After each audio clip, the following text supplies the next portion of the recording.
तुम्हारे लिए बता रहा जस्ट मैं, तो इसको गौर से सुनना, बस जो बता रहे हो खाली उतनी बात पता होनी चाहिए। मैंने ना जब फोटो इलेक्ट्रिक इफेक्ट पढ़ाना स्टार्ट किया था, तो फोटो इलेक्ट्रिक, कोई भी किसी को डाउट हो ना तो ऐसे हाथ खड़ा कर देना या कुछ सिंबल भेज देना, मैं देख रहा हूँ, मैं कान से हटा रहा हूँ, ठीक है इसको।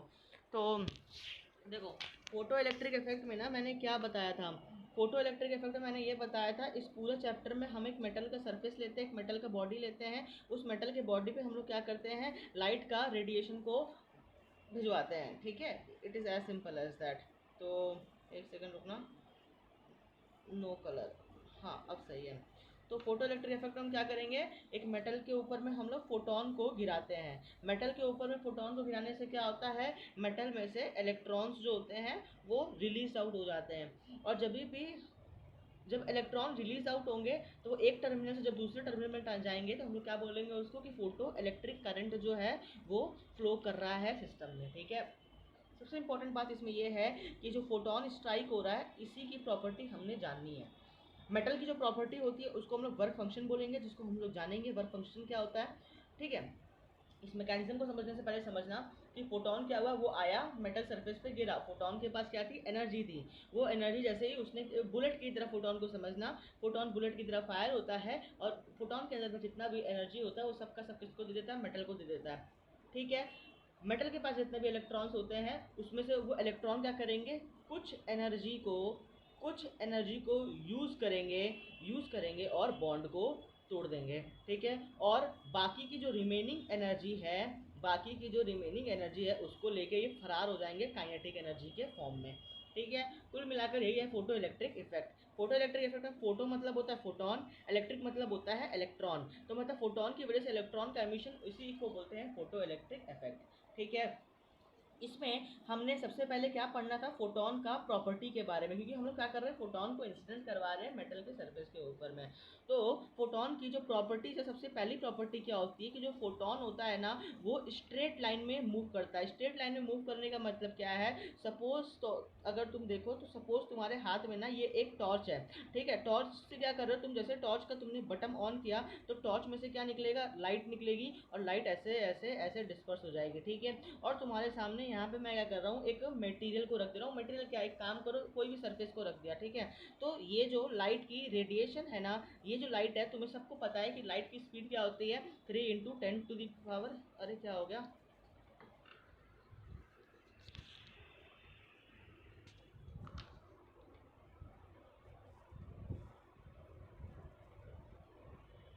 कहाँ गया वो,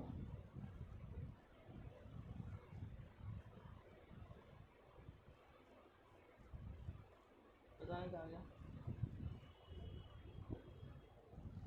तो अब जब वो है ही नहीं तो फिर बता के क्या मतलब।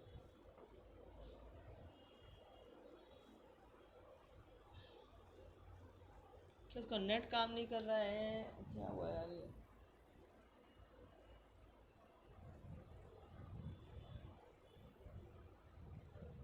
ठीक है।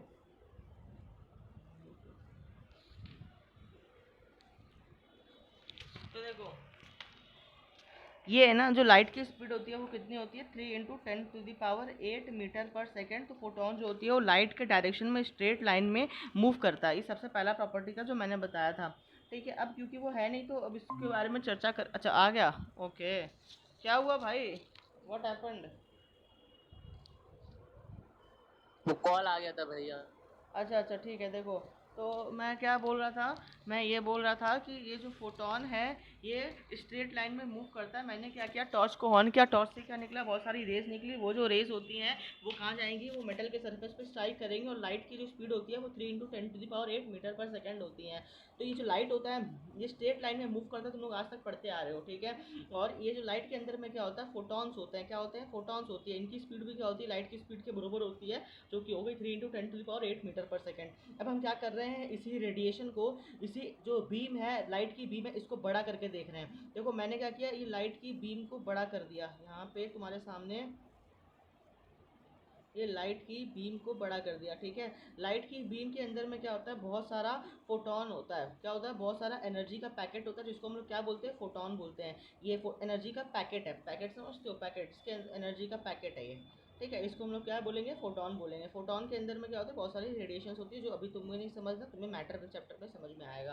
ठीक है, तो ये फोटोन होता है। तो ये जो फोटोन है ये एनर्जी का एक पैकेट बना हुआ है, इसको एक पार्टिकल की तरह या एज अ बुलेट की तरह समझना। ठीक है, इस बुलेट के अंदर में क्या है, एनर्जी भरा हुआ है। ये बुलेट किसकी लाइट की स्पीड से आगे की तरफ मूव करिए 3 × 10⁸ मीटर पर सेकंड की स्पीड से। ठीक है, अच्छा इसमें मैंने एक प्रॉपर्टी बताई थी, तुम्हें पता होगा, अभी ऑप्टिक्स चैप्टर हुआ नहीं, जब होगा तब समझ में आएगा कि ये ना देखो, वेव्स की नॉलेज से तुम्हें पता होता है कि जो वेलोसिटी होती है वो किसके बराबर होती है, फ्रीक्वेंसी इंटू लैम्डा के मल्टीप्लीकेशन में होती है। क्या, वेलोसिटी। वेलोसिटी जो होती है वो फ्रीक्वेंसी इंटू लैम्डा होता है। ठीक है, वेव्स है, फ्रीक्वेंसी का वैल्यू क्या हो जाएगा, वेलोसिटी बाई लैम्डा। या इसीलिए हम लोग क्या बोलते हैं, फ्रीक्वेंसी जो होती है वो इन्वर्सली प्रोपोर्शनल होता है वेवलेंथ के, ये हम लोग बोलते हैं। ठीक है, तो उसमें जो फ्रीक्वेंसी होती है ना वो किस पे डिपेंड करता है, वो डिपेंड करता है सोर्स पे। जो वेलोसिटी होती है वो किस पे डिपेंड करती है, मीडियम पे। और लैम्डा किसी पर डिपेंड नहीं करता। एग्जाम्पल के तौर पर अगर मैं तुम्हें बताना हो तो देखो, सन से क्या आ रहा है, बहुत सारा रेडिएशन आ रहा है, और वो कहाँ जा रहा है, सन से जितना भी रेडिएशन आ रहा है, अगर मान लो वो पानी के अंदर में जा रहा है, तो जो रेडिएशन है अगर इसकी स्पीड 3 × 10⁸ मीटर पर सेकंड वैक्यूम में है, जब ये पानी में जाएगी तो ये रेडिएशन की स्पीड जो होती है लाइट की वो क्या हो जाएगी, कम हो जाएगी, क्योंकि उसकी जो स्पीड है वो किस पर डिपेंड करता है, वो डिपेंड करता है मीडियम पे। ठीक है, तो फोटोन का भी जो लाइट के अंदर में जो फोटोन है उनकी स्पीड भी क्या हो जाएगी, कम हो जाएगी, जब भी वो किस में जाएंगे, दूसरे मीडियम में जाएंगे। तो जो मीडियम में जो उनकी स्पीड होगी, इसको मैंने क्या बोला, सी एम बोला, एम मतलब मीडियम, वो 1/μ0 टाइम्स हो जाती है। म्यू मतलब क्या हो गया, 1/μ ऑफ द मीडियम। तो ये स्पीड ऑफ फोटोन के बारे में मैंने बताया।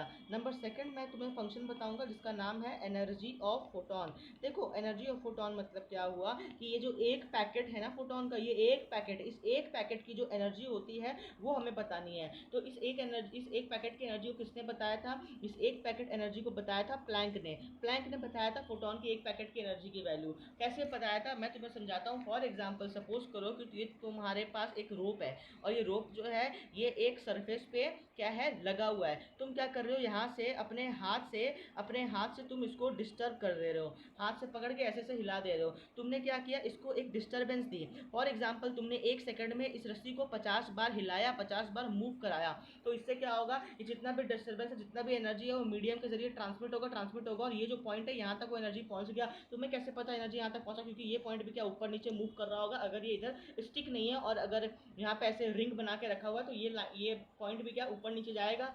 अगर ये जुड़ा हुआ होता तो फिर भी तुम्हें समझ में नहीं आता, बट मैंने क्या किया, जो पॉइंट ऑफ अटैचमेंट है ना, जो रस्सी है, रस्सी के कोने पे मैंने क्या लगा दिया, रिंग लगा दिया, और इस रॉड के अंदर रिंग को डाल दिया। जैसे मैं वेव को पास करूंगा तो ये, क्योंकि ये रिंग है, ये मान लो बॉटल है, बॉटल के अराउंड क्या रिंग है, ठीक है, ये रिंग है, और ये रिंग से क्या लगा हुआ है, रस्सी लगा हुआ है, तो जैसे ये एनर्जी गया तो ये रिंग ऊपर नीचे होगा, इस तरीके से। तो तुमने 1 सेकंड में 50 बार इसको मूव कराया, डिस्टर्बेंस दिया, तो 50 बार ये भी क्या होगा, ऊपर नीचे। इसका मतलब एनर्जी जो है वो यहाँ से यहाँ तक ट्रांसमिट कर गई है।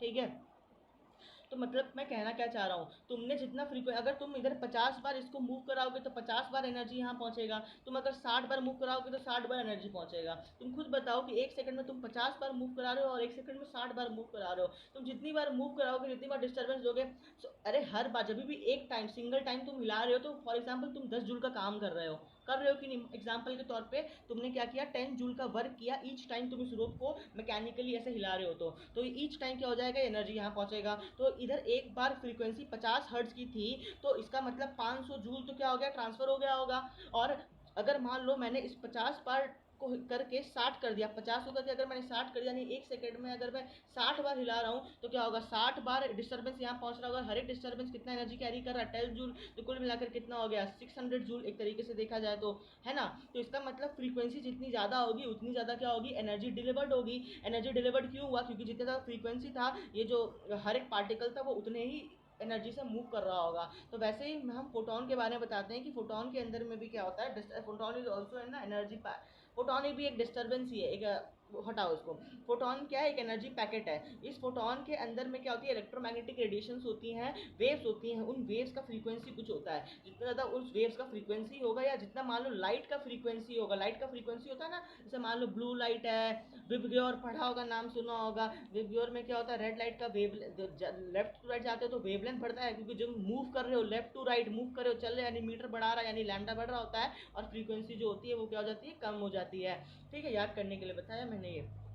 तो रेड लाइट की फ्रीक्वेंसी सबसे कम है, वायलेट की सबसे ज़्यादा फ्रीक्वेंसी है। फ्रीक्वेंसी बहुत ज़्यादा, इसका मतलब ये झुन झुन झुन झुन झुन झुन क्या कर रहा है, मूव कर रहा है। तो जब जितनी ज़्यादा एक पैकेट की फ्रीक्वेंसी होगी उतनी ज़्यादा क्या होगा, वो उसके अंदर में एनर्जी होगा। तो जो एनर्जी होता है वो किसके प्रोपोर्शनल होता है, फ्रीक्वेंसी के प्रोपोर्शनल होता है, ठीक है। जितना एनर्जी डिलीवर्ड करेगा, देखो ये तो समझ में आ गया ना, जितनी ज़्यादा फ्रीक्वेंसी होगी उतनी ज़्यादा क्या होगी, एनर्जी डिलीवर्ड होगी, ठीक है। तो जितनी ज़्यादा एनर्जी डिलीवर्ड है इसका मतलब क्या, फोटोन के अंदर में उतनी ज़्यादा एनर्जी है ना, क्योंकि जितनी डिलीवर कर रहा है उतना ही तो उसके अंदर में है, ठीक है। तो इसीलिए एनर्जी ऑफ फोटॉन्स होती है वो फ्रीक्वेंसी के प्रोपोर्शनल होती है। अगर मैं प्रोपोर्शनलिटी साइन को हटा देता हूँ तो इक्वल टू लिखूंगा और यहाँ पे एक कांस्टेंट आएगा, उसी कांस्टेंट को हम लोग क्या बोलते हैं, प्लैंक्स कांस्टेंट बोलते हैं, जिसको हम लोग एच से भी लिखते हैं, ठीक है। क्या लिखते हैं, एच से भी लिखते हैं। यही प्लैंक कांस्टेंट का वैल्यू होता है 6.6 इंटू 10⁻34। बहुत इंपॉर्टेंट है ये, ठीक है, याद करना है। समझ में आया। तो ये हो गई तुम्हारी प्रॉपर्टी फोटोन की नंबर सेकंड एनर्जी, ठीक है। और मैं यहाँ पे ना बहुत सारी रेडिएशंस मैंने बताई है, तो मेरा टेबल जो मैंने क्लास में बताया वो टेबल को देख लेना। यहाँ पे मैंने बहुत सारे रेडिएशन लिखवाया है, गामा रेडिएशन लिखवाया है,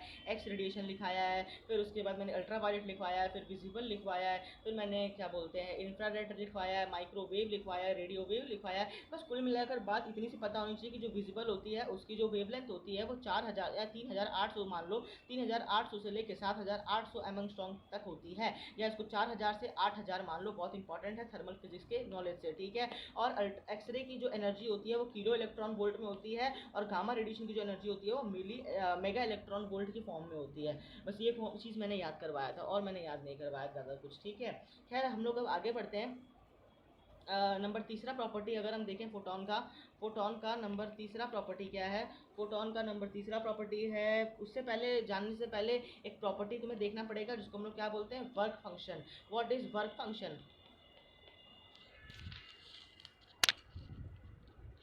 अरे इधर तक समझ में आ रहा है निखिल।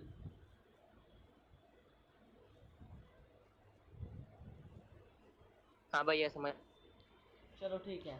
तो वर्क फंक्शन के बारे में बात करते हैं। वर्क फंक्शन क्या होती है, वर्क फंक्शन एक मटेरियल की प्रॉपर्टी होती है। किसकी प्रॉपर्टी होती है, मटेरियल की प्रॉपर्टी होती है। हाँ हाँ ठीक है, मैक्स अरे मिनिमम एनर्जी मत लिखो, ठीक है। वर्क फंक्शन क्या होती है, मटेरियल की प्रॉपर्टी होती है। किसकी प्रॉपर्टी होती है, मटेरियल की प्रॉपर्टी होती है।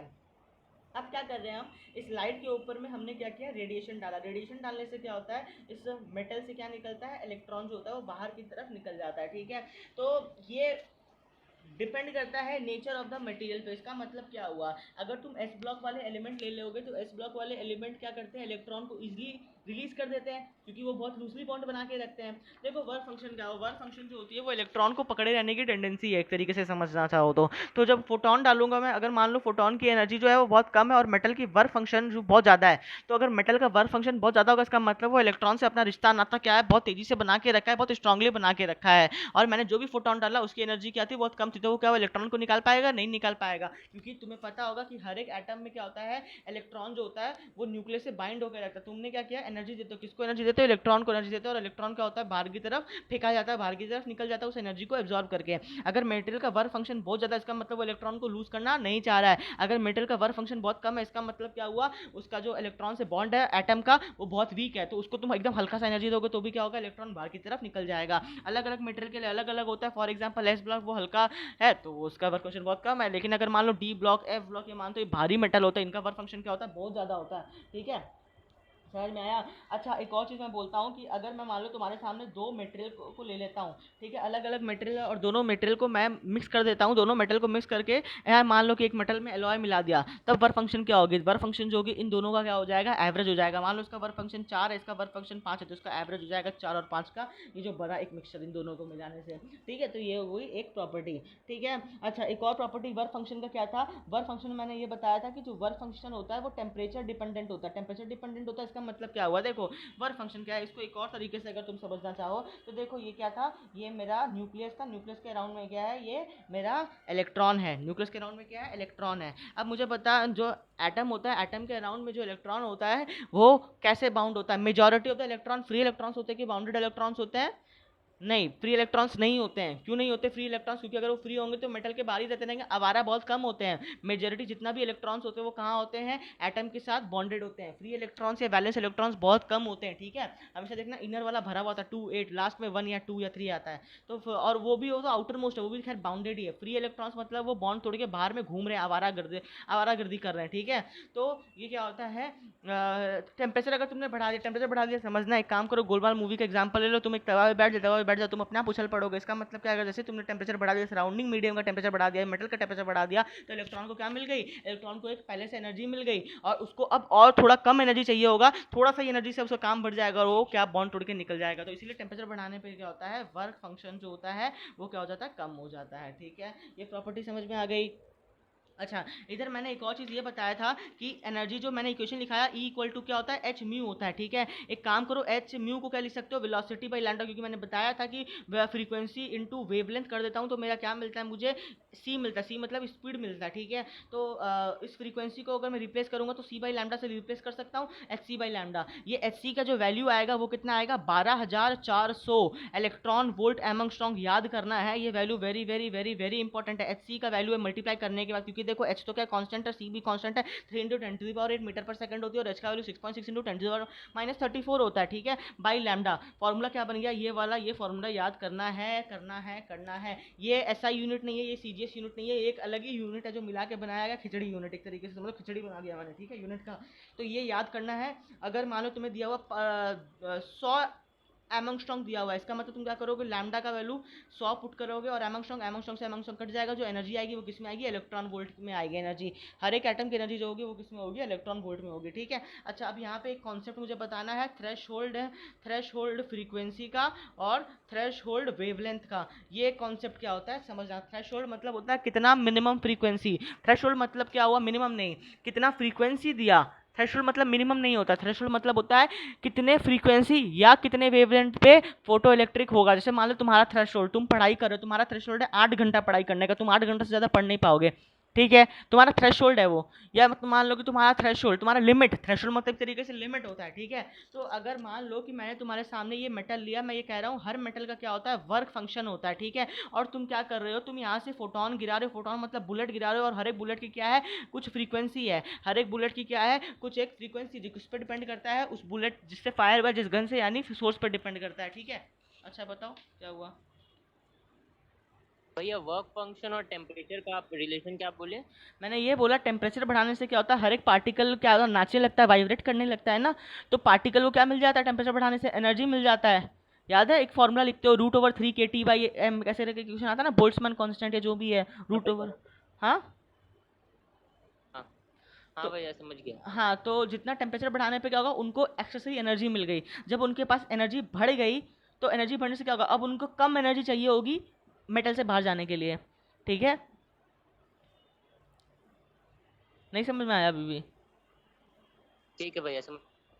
अच्छा ठीक है, तो हम लोग अब बात करते हैं थ्रेशोल्ड फ्रीक्वेंसी की। फ्रीक्वेंसी मतलब क्या हुआ, फ्रीक्वेंसी मतलब होता है एक तरीके से एनर्जी, क्योंकि अभी मैंने कुछ देर पहले बताया है कि जितना ज़्यादा फ्रीक्वेंसी होगा उतना ज़्यादा क्या होगा, एनर्जी होगा, ठीक है। तो फ्रीक्वेंसी को एनर्जी की तरह समझना है एक बार के लिए। तो जो मैं फोटोन गिरा रहा हूँ मेटल के सरफेस पे, वो कितनी, क्योंकि देखो जाहिर सी बात है, इस वर्क फंक्शन, ये जो मटेरियल है इसकी एक वर्क फंक्शन है, वर्क फंक्शन मतलब इसकी एक डिमांड है। इसकी डिमांड है कि मुझे शादी में 10 लाख रुपए चाहिए, मुझे शादी के लिए कितने चाहिए, मान लो 10 लाख रुपए चाहिए, तभी मैं शादी करूंगी, नहीं तो मैं नहीं करूंगी, सीधी सी बात है। तो क्या हुआ, अगर ये बोलता नहीं मेरे पास तो 4 लाख रुपए, तो वो बोल देगी नहीं नहीं कोई बात नहीं, तुम जाओ, मेरे को कोई और ब्याह करके ले जाएगा, तुमसे मुझे मतलब नहीं है। तो इसका कहीं कट ऑफ है कि मुझे 10 लाख एनर्जी चाहिए तो चाहिए। तो फोटोन का देखो एक और चीज समझना, एक सिंगल फोटोन एक सिंगल इलेक्ट्रॉन से ही इंटरैक्ट करता है। क्या बोला मैंने, एक सिंगल फोटोन एक सिंगल इलेक्ट्रॉन से ही इंटरैक्ट करता है, उसको हम लोग क्या बोलते हैं, पॉइंट टू पॉइंट इंट्रैक्शन।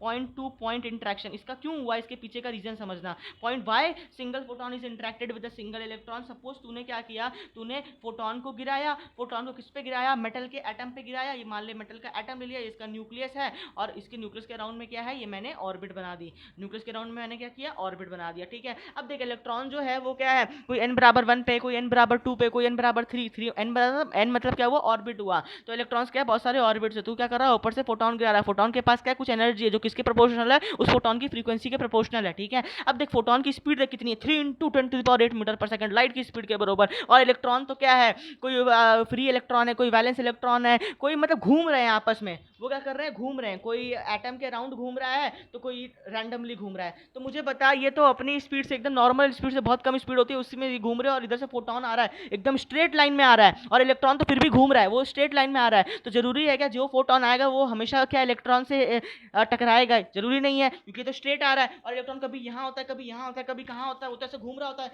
और इतना स्पीड से आ रहा है। जरूरी नहीं कि हर एक फोटोन जो रिलीज हुआ है वो हर एक इलेक्ट्रॉन से टकराए।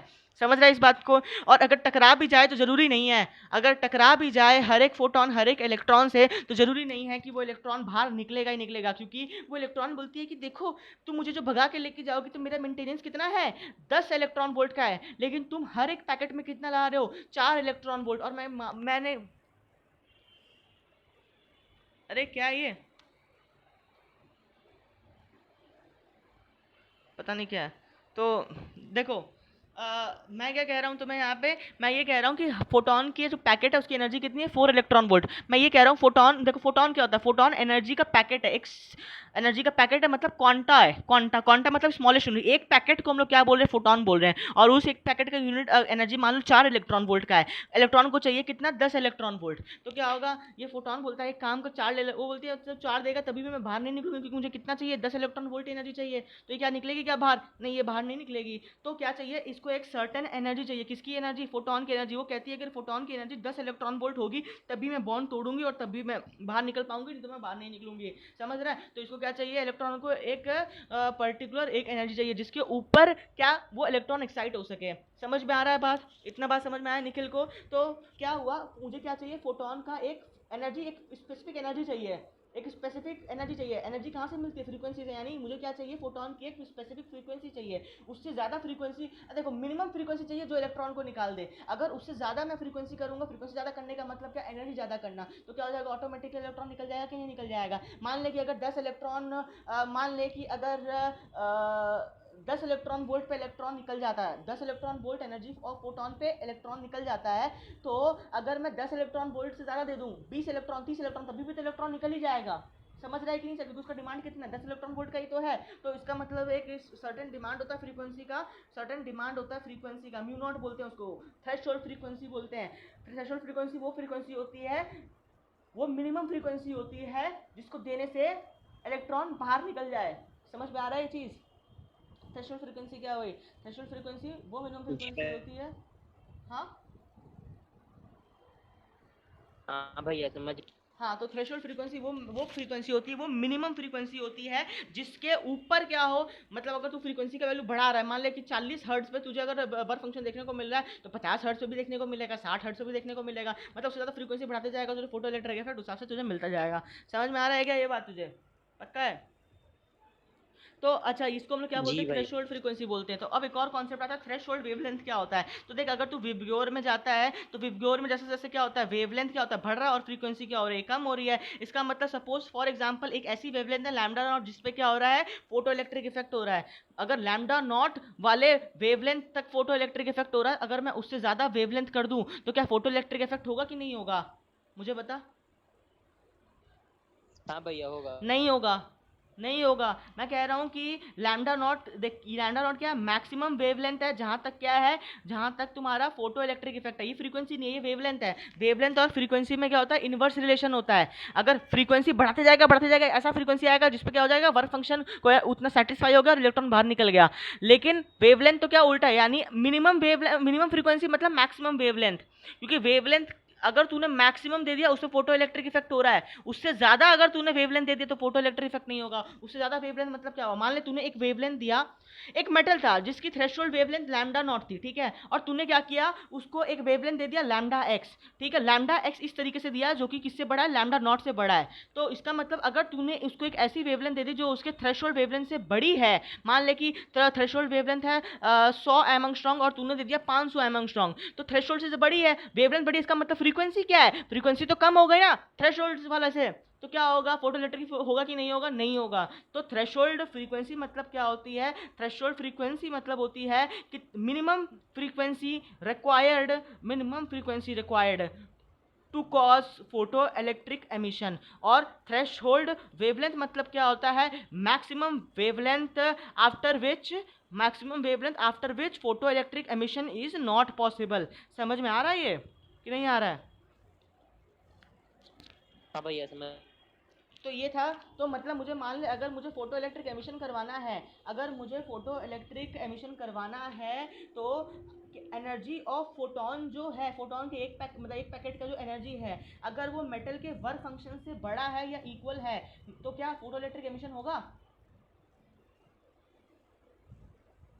फिर रिपीट।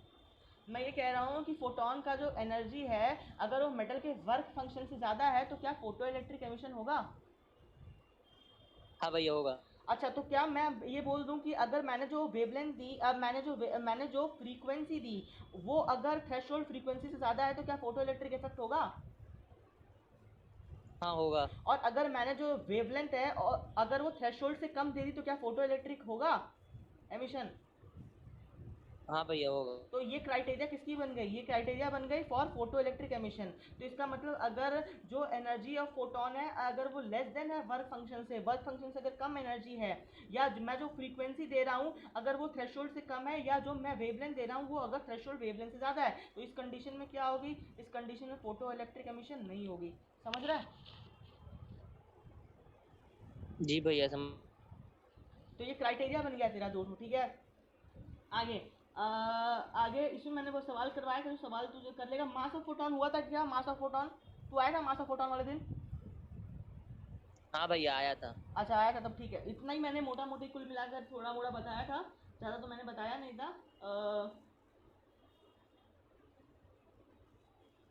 अच्छा, एक चीज़ और समझ लें यहाँ पे, कि जैसे मान ले तू एक इक्वेशन लिखता है ना, फोटोन की जो एनर्जी है वो क्या होती है? एच म्यू होती है।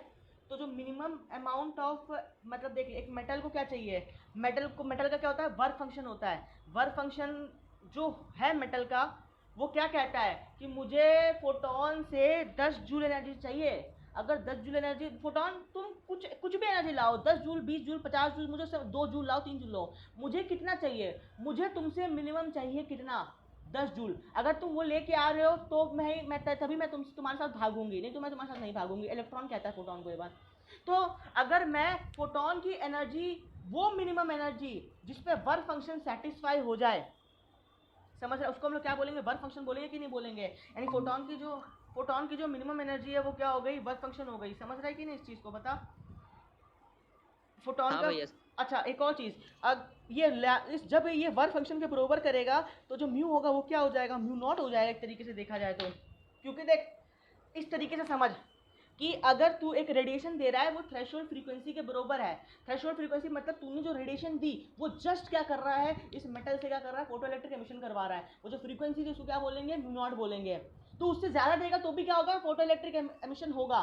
तो ये जो म्यू नॉट फ्रीक्वेंसी है, it is capable to overcome the work function, right है? यानी it is capable to deliver the energy which is equal to the work function. That is also true. तो जो म्यू नॉट फ्रीक्वेंसी पे जो energy आएगी, वो किसके बराबर होगी? वर्क फंक्शन के बराबर होगी कि नहीं होगी? समझ रहा है इस चीज को? समझ गया। तो इसीलिए वर्क फंक्शन का इक्वेशन आ गया, क्या आ गया? म्यू नॉट हो गया। वर्क फंक्शन क्या होता है? एच म्यू नॉट होता है। वेरी इंपॉर्टेंट, इस पर कम से कम 5 से 10 सवाल है जो मैंने दिया है, ठीक है। वर्क फंक्शन का वैल्यू क्या होता है? एच म्यू नॉट होता है। समझ में आया? ये वर्क फंक्शन के ऊपर में डिस्कशन था, और बाकी तो तुमने पढ़ ही लिया है मेरे क्लास में, ठीक है। आज अब हम लोग स्टार्ट करते हैं जो कल मैंने पढ़ाया, ठीक है। कल मैंने पढ़ाया उसके बारे में थोड़ा स्टार्ट करते हैं। नंबर 6 प्रॉपर्टी तुम लोग लिखो। नंबर 6 प्रॉपर्टी है। स्टार्ट करें? सार्थक रेडी है? हाँ, यस लिख दे भाई, यस लिख दे, टेक्स्ट कर दे, yes I am ready, I am born ready. Yes, ठीक है। शुभम रेडी हो? हाँ भैया करिए। चलो,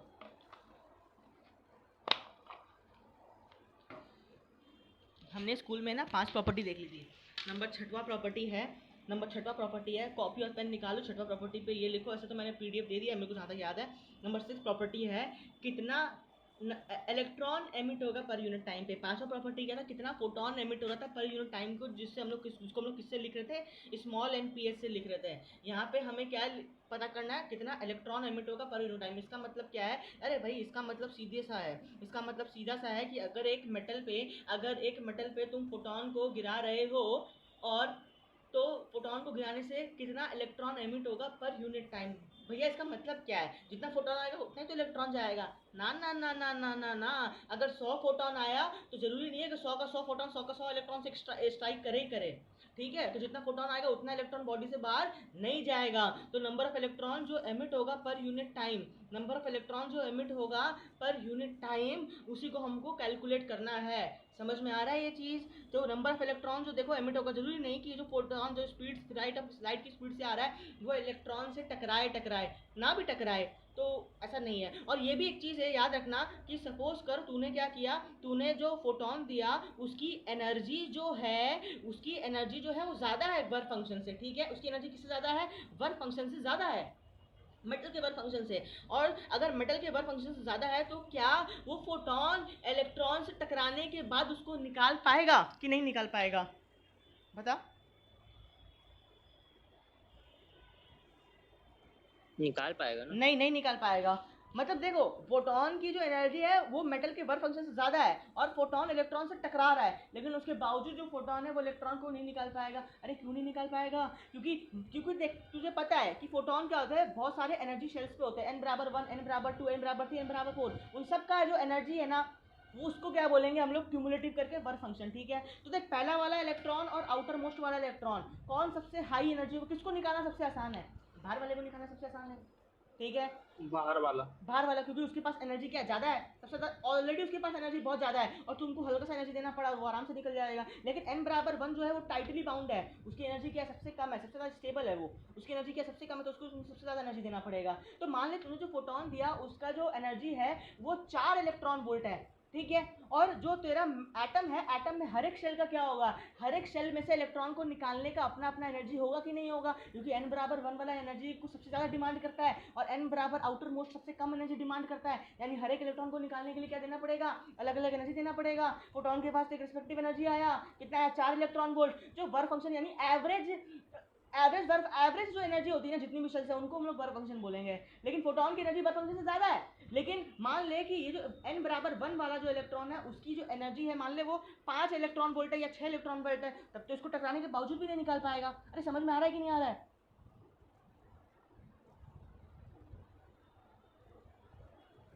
हाँ भैया। और ये निखिल समझ में आ रहा है? हाँ आ गया। तो मतलब क्या है, ये जो वर्क फंक्शन होती है ये एवरेज होती है और n बराबर 1 का जो एनर्जी है हो सकता है वो ज़्यादा हो फोटोन से, तो वो नहीं निकाल पाएगा इन केस। तो जरूरी नहीं टकराने के बाद भी इलेक्ट्रॉन निकले ही निकले।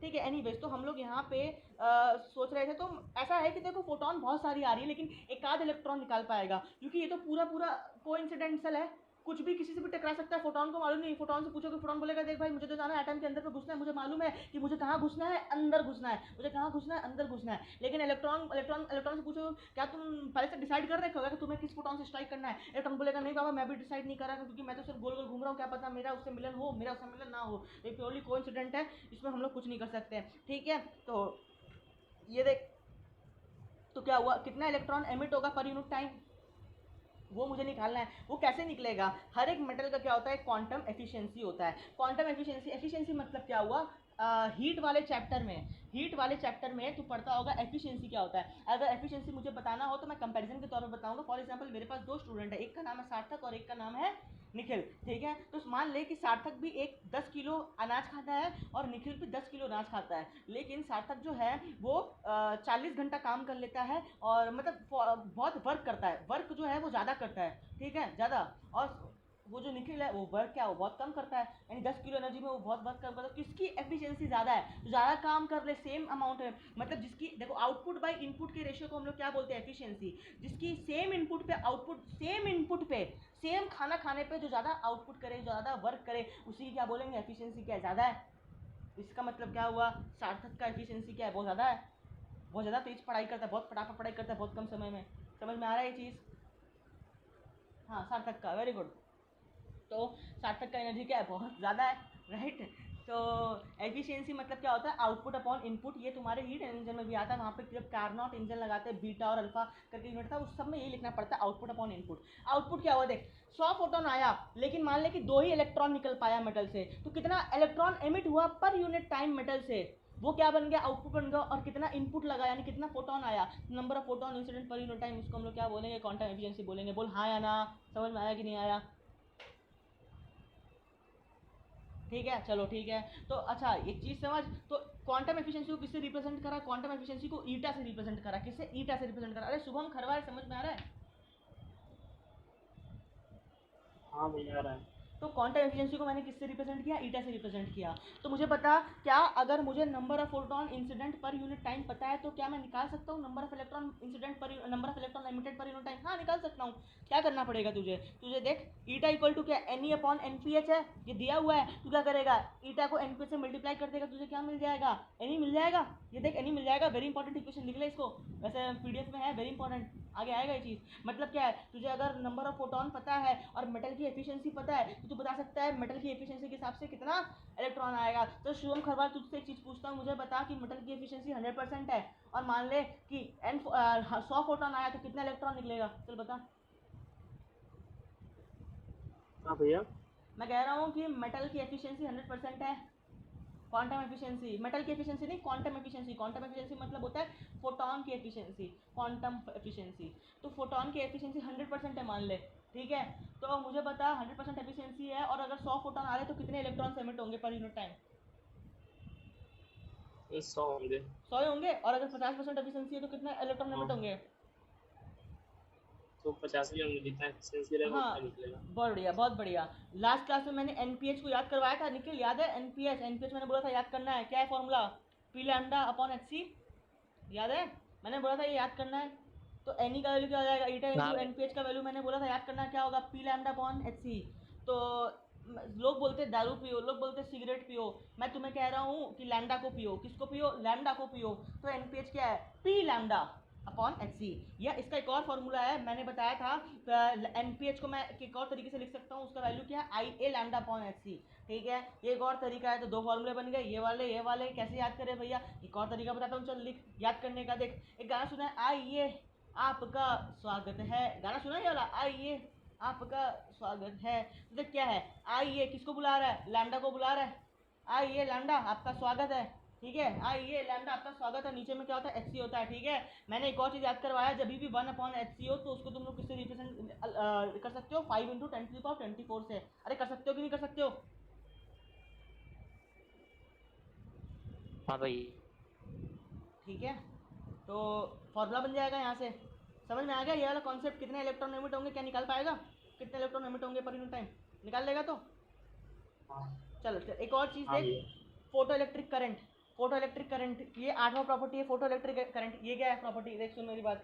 क्या हो रहा है, मेटल से क्या निकल रहा है? 100 फोटोन आए मेटल के ऊपर में, और मेटल से क्या निकलेगा? इलेक्ट्रॉन्स निकलेगा। 2 हो गया, 4 हो गया, 5 होगा, जितना भी इलेक्ट्रॉन निकलेगा वो किस में कंट्रीब्यूट करेगा? करंट में करेगा। कैसे करेगा? फॉर एग्जांपल पर यूनिट टाइम पे कितना इलेक्ट्रॉन निकलेगा? नंबर ऑफ एमिटेड इलेक्ट्रॉन, जिसका वैल्यू क्या आएगा पर यूनिट टाइम पे? स्मॉल एन बोलते हैं उसको। जितने इलेक्ट्रॉन एमिट होंगे पर यूनिट टाइम पे उसको क्या बोलेंगे? Small N, number of electron emitted per unit time. और हर एक इलेक्ट्रॉन में चार्ज कितना होता है? 1.6 × 10⁻⁹ कूलम होता है। तो इसका मतलब वही तो करंट बन जाएगा एक तरीके से देखा जाए। बोल आया ना? अरे नहीं आ रहा क्या समझ में क्या हो रहा है यहाँ पे? ओए समझ में आ गया? ओए शुभम खरवार, देख क्या बोल रहा हूँ मैं कह रहा हूँ कि मान ली ये इलेक्ट्रॉन है, ये इलेक्ट्रॉन है, ये इलेक्ट्रॉन है, ये एमिट हो रहा है, ठीक है? पर यूनिट करंट तो हो गया होगा क्रॉस सेक्शन से। पर यूनिट टाइम पे जितना इलेक्ट्रॉन पास करे उसी को हम लोग क्या बोलते हैं? करंट बोलते हैं। I is equals to Q by T बोलते हैं। बोलते हैं कि नहीं बोलते हैं? I equal to Q by T. तो अगर मान ले कि तीन हाँ। तीन इलेक्ट्रॉन पास करेगा, 3 इलेक्ट्रॉन पास करेगा, तो कितना एनर्जी हो गया मुझे बता? N E. क्यू का वैल्यू क्या होता है? एन ई होता है, ये भी पढ़ा है इलेक्ट्रोस्टैट्स में, क्यू इक्वल टू एन ई।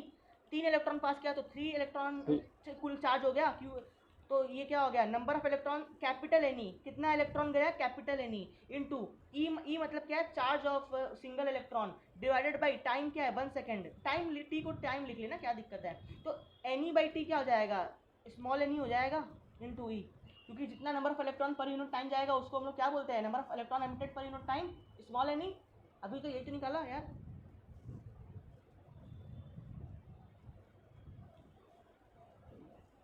देख यही निकाला है, पर यूनिट टाइम पे कितना जा रहा है? स्मॉल एन ई, ठीक है? अरे समझ में आ रहा है कि नहीं आ रहा अभी भी ये चीज़? क्यों हुआ ये? हाँ भैया आ रहा है। और सार्थक जी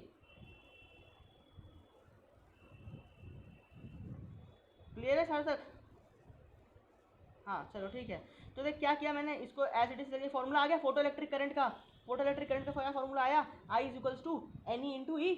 ठीक है, ये स्मॉल एन ई क्या है, कितना फोटोन कितना इलेक्ट्रॉन एमिट हो रहा है, कितना इलेक्ट्रॉन एमिट हो रहा है पर यूनिट टाइम पे। ठीक है, अच्छा एन ई का वैल्यू क्या होता है, eta into N P H होता है। अभी लिखवाया था eta into N P H, अभी लिखवाया था eta into N P H, देख वही लिखा है मैंने वापस। तो eta into N P H और एन पी एच का वैल्यू क्या लिख सकता हूँ मैं वापस, एन पी एच क्या हो गया आई ये लैम्डा का स्वागत है, या पी लैम्डा है, ये क्या होगा, ये गलती है। ठीक है, ये P lambda upon H C होगा, P lambda upon H C. ठीक है, पी के lambda H C into E को ऐसे रहेगा। तो ये किसका वैल्यू आ गया, ये फोटो इलेक्ट्रिक करंट का वैल्यू आ गया। समझ में आ रहा है डेरिवेशन, ये क्या है फोटो इलेक्ट्रिक करंट का वैल्यू आ गया। चल ठीक है, एक चीज़ बताता हूँ तुझे, एक चीज़ समझ।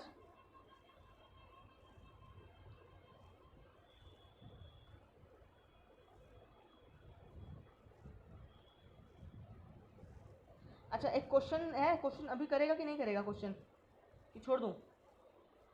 क्वेश्चन है ये वाला, क्वेश्चन है, चल लिख।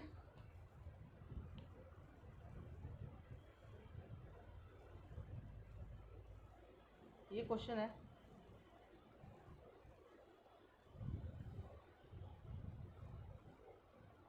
भाई आप थोड़ा रिपीट कर दिए तो। हाँ रिपीट कर रहा हूँ।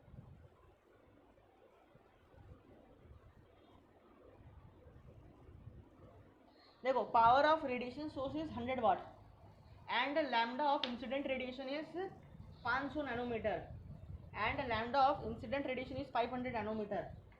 खाली आंसर करना है, क्वेश्चन मत लिख, एज इट इज आंसर लिख दे ताकि जल्दी हो जाएगा। रेडिएशन सोर्स का पावर कितना है 100 वाट, लैम्डा कितना दिया हुआ है, लैम्डा दिया हुआ है 500 नैनोमीटर।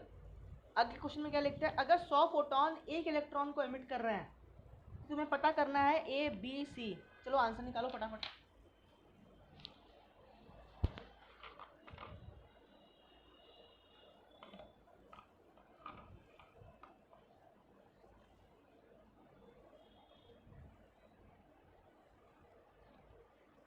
भैया इसमें तो एनपीएस वाला फॉर्मूला है ना। करो करो।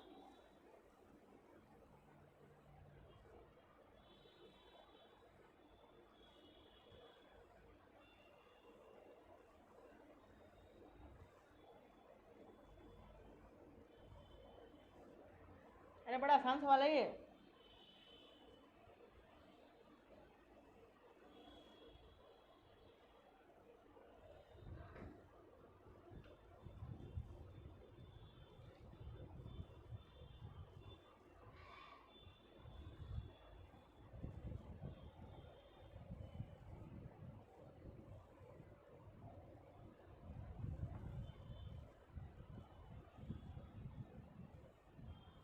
दो मिनट लगेगा, बस फॉर्मूला में वैल्यू डालना है। हाँ कौन सा फॉर्मूला लगाओगे, वही तो प्रैक्टिस करना है ना। नंबर ऑफ फोटोन इंसिडेंट पर यूनिट टाइम, तुम्हें क्या निकालना है, स्मॉल एन पी एच निकालना है। स्मॉल एन पी एच कितना होता है, आई ए लैम्डा अपॉन एच सी, यही होता है। लेकिन 5 × 10⁻24 आई ए लैम्डा, ये फॉर्मूला होता है, आई का वैल्यू ए लैम्डा। अब बोलोगे भैया आई ए तो दिया नहीं है, अरे कैसे नहीं दिया, पावर कितना है 100 वाट। अब मैंने बताया था ना, देखो इंटेंसिटी क्या होती है, एनर्जी पर यूनिट एरिया पर यूनिट टाइम, एनर्जी पर यूनिट टाइम को हम क्या बोलते हैं, पावर बोलते हैं। तो इंटेंसिटी क्या आ जाती है, पावर अपॉन एरिया आ जाता है। और तो पावर क्या हो गया, पावर हो गया इंटेंसिटी इंटू एरिया। तो पावर देते इसका मतलब तुम्हें ऑलरेडी तुम्हें आई ए क्या पुट करना है, पी लैम्डा, पी के लैम्डा मतलब लैम्डा को पियो, तो आई ए को हटा के तुम क्या लिख दो, आई ए लैम्डा को हटा के 5 × 10⁻24 पी लैम्डा है फॉर्मूला, पी लैम पी का वैल्यू दिया हुआ है, लैम्डा का वैल्यू दिया हुआ है, पुट कर दो, एन पे आ जाएगा। 2 लाइन का सवाल है, पी का वैल्यू लैम्डा का वैल्यू पुट कर दो, आंसर आ जाएगा, हटाया फॉर्मूला ये। आगे कितना इलेक्ट्रॉन एमिट होगा, 25 हाँ 22 10⁻20। 25 into 10⁻32। अबे इतना गलत कैसे हो सकते हो, 500 नैनोमीटर है, 5 × 10⁻−9 लिखना होगा। 5 × 10⁻24 इंटू पावर कितना है 10⁻2 इंटू लैम्डा कितना है 500 इंटू 10⁻−9। तो 2 और 2 कितना होता है, 4 होता है, 2 और 2 4 हो गया, 24 और 4 कितना हो गया 28, 28 में से 9 गया तो कितना हुआ अरे बोलो 28 से 9 गया तो कितना हुआ? 25 into 10 to the power 19, 2.5 into 10 to the power 20, यही तो आंसर आएगा। 2.5 into 10 to the power 20 25 into 10 to the power 19। या 2.5 इंटू 10 to the power 20, एक ही बात है। ठीक है, नंबर सेकंड निकालो, नंबर सेकंड।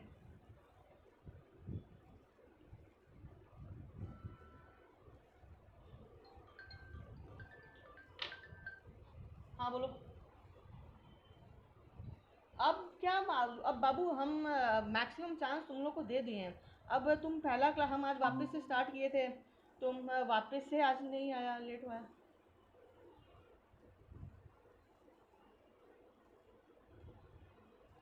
तुम फ़ोन छोड़ दिया तो उसमें मेरा क्या गलती है? तुम मेरे को टेक्स्ट किया 1 बजे फिर?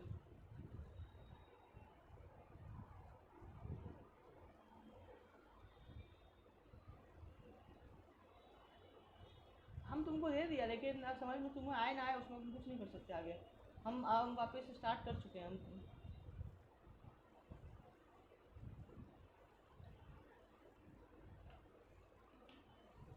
आ गया energy, number of electron emitted आ गया, कितना आया फटाफट बताओ।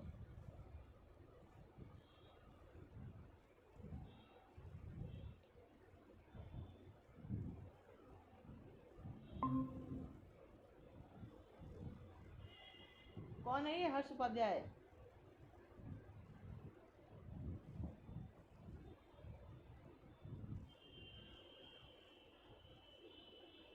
बताओ फटाफट।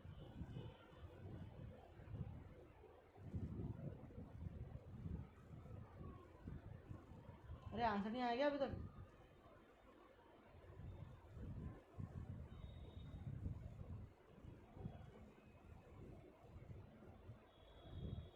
एक सेकंड, क्या है टेक्स्ट? निकालो निकालो फटाफट। अरे ऐसे इतना उज्जवल हूँ भैया, केशव का दोस्त। अरे अरे बाबू, ये थोड़ी करेंगे नदी अपॉन एचसी। तो बाबू इतना लेट आया यार, अब बताओ। मॉडर्न फिजिक्स आज वापस रिवीजन करवाया है और आज तुम लोग फिर नहीं आए। ठीक है, मैं ये वाला वीडियो रिकॉर्ड कर रहा हूँ, इसमें भी ऐसे मैंने बहुत कुछ नहीं बताया है, एक क्लास का बीच का मैंने नहीं बताया, तो उसको मैं यूट्यूब पर डाल दूँगा, देख लेना। देखते हैं, ठीक है, क्या कर सकते हैं हम लोग। ट्राई करूँगा कि मैक्सिमम से मैक्सिमम चीज़ तुम्हें आज ही समझ में आ जाए। ठीक है, घबराना मत, ये सवाल खाली हो जाए। देखो, क्या नंबर, कितना नंबर ऑफ इलेक्ट्रॉन एमिट होगा पर यूनिट टाइम, ये निकालना है। तो ये कैसे निकालते हैं हम लोग? ईटा का वैल्यू क्या होता है? N E upon N P H होता है। एन पी एच मालूम है क्या? हाँ मालूम है। क्या ईटा का वैल्यू मालूम है क्या? एफिशिएंसी, हाँ दिया हुआ तो है। 100 फोटोन अगर एक इलेक्ट्रॉन को निकाला, इसका मतलब एफिशिएंसी क्या हो गई? 1/100 हो गई। पुट कर दो, आ गया यार, इसमें क्या था यार? 1/100 पुट कर दो, एन ई आ जाएगा। एन ई क्या हो जाएगा? एन पी एच अपॉन 100 हो जाएगा यार, इसमें तो बड़ा हलवा सवाल था ये। आगे फोटो इलेक्ट्रिक करंट क्या होगी? बताओ फोटो इलेक्ट्रिक करंट।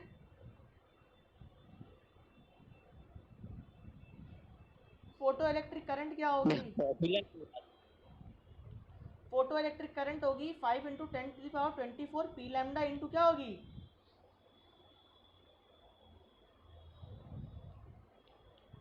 अरे ई होगी इंटू ईटा, यही तो होगा, यही फॉर्मूला है यार।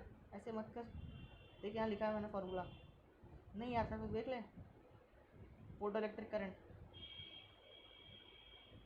ये फॉर्मूला है। ईटा भी है, एफिशिएंसी भी है, ये भी है, ई भी है, ये फॉर्मूला है करंट का। अबे नहीं, अगर दिमाग में लगाया जाए तो इतना तो पता होगा ना। फोटो इलेक्ट्रिक करंट में इलेक्ट्रॉन होता है, और इलेक्ट्रॉन जो होता है वो eta into N P H होगा, तो ईटा का भी लिखना पड़ेगा, एन पी एच लिखना पड़ेगा, और ई भी लिखना पड़ेगा। तो लिखो, आंसर निकाल लेना। ठीक है, आगे स्टार्ट करें, आगे बढ़ते हैं, बहुत टाइम दे दिया।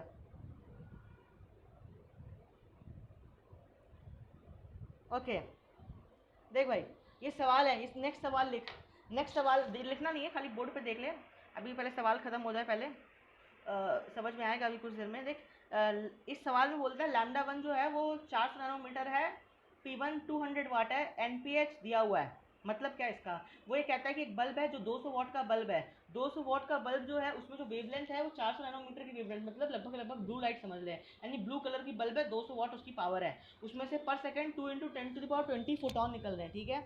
और वहीं दूसरी तरफ हम क्या करते हैं, फिर बल्ब का पावर 100, दूसरा बल्ब है जिसका पावर 100 वाट है और उसमें से 800 नैनोमीटर का वेवलेंथ निकल रहा है, तो इसमें से कितना फोटोन निकलेगा, ये सवाल है। इस तरह का सवाल नीट में बहुत आता है, जेई मेंस में भी आता है कंपैरिजन का।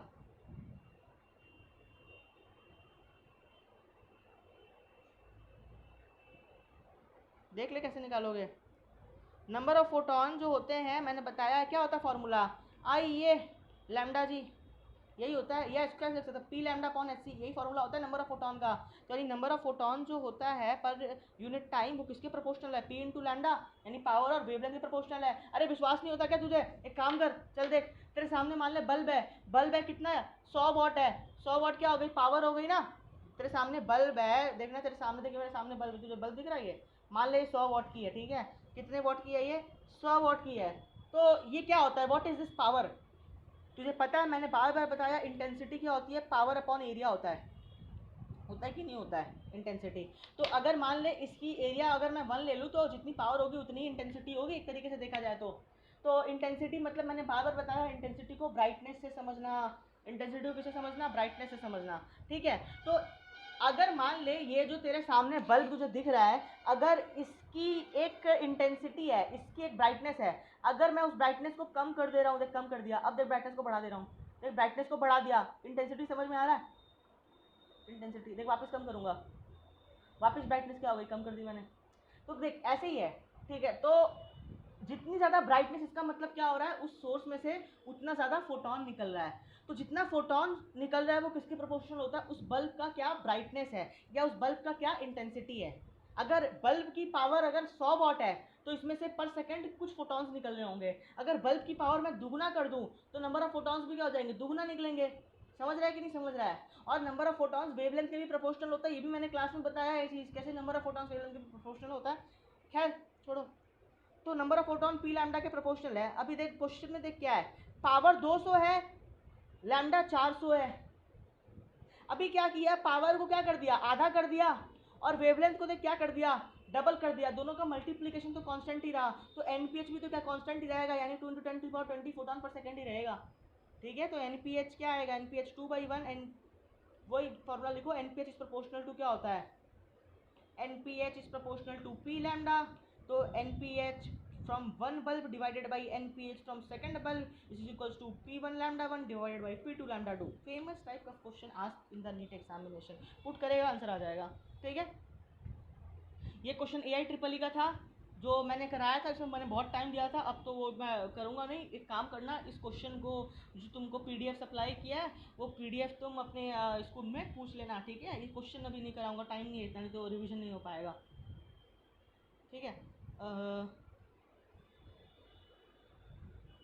हो गया। अब एक काम कर, लिख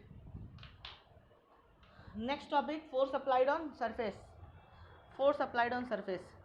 तो एक काम करते हैं ना, सुन, ये जितना भी चीज़ है ना, फोर्स अप्लाइड ऑन सरफेस, ये जितना भी है, ये है ना स्कूल में पूछ लेना किसी से, क्योंकि ये ज़्यादा समझने लायक है नहीं, ठीक है। जो मैंने बताया है ज़्यादा कुछ है नहीं इसमें, मेन काम का चीज़ तो इधर है, तो ताकि ये लोग को भी समझ में आ जाएगा, जो नया लोग आया है ना, ये जो चीज़ है ये स्कूल में पूछ लेना किसी से, इसमें सिर्फ कैलकुलेशन है और एक कंक्लूजन है जो मैंने लिखा दिया है, तो लोग अर्पित से पूछ लेना, अर्पित को सब समझा दिया मैंने, ठीक है। ज़्यादा नहीं बचा है, हम लोग को यहाँ से स्टार्ट करना, जो बहुत इंपॉर्टेंट है। जो बच्चे नए हैं जिन्होंने कभी मॉडर्न फिजिक्स नहीं पढ़ा वो भी पढ़ेंगे, उनको भी समझ में आ जाएगा यहाँ से, तो इसीलिए करवा रहा हूँ, ठीक है। सबसे पहले इसको, ओए केशव जोशी, ओए केशव जोशी,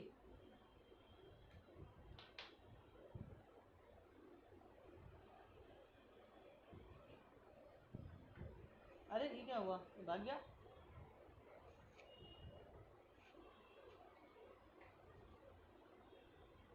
अरे तुम आया नहीं, अरे वेटिंग रूम में नहीं है, लॉग इन कर, हम तो एक्सेप्ट ही कर रहा है, झूठ बोलता है। देखो अगर अभी तक कोई समझ, अरे शुभम खरवार आया समझ में?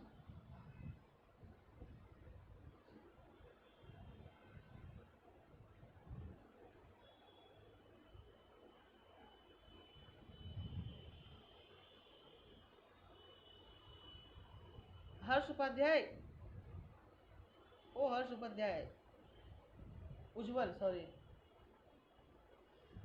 ठीक है। देखो, अरे कुछ बोल दो यार।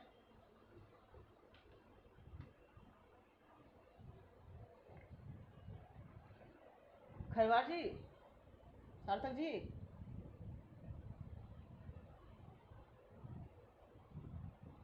ठीक है।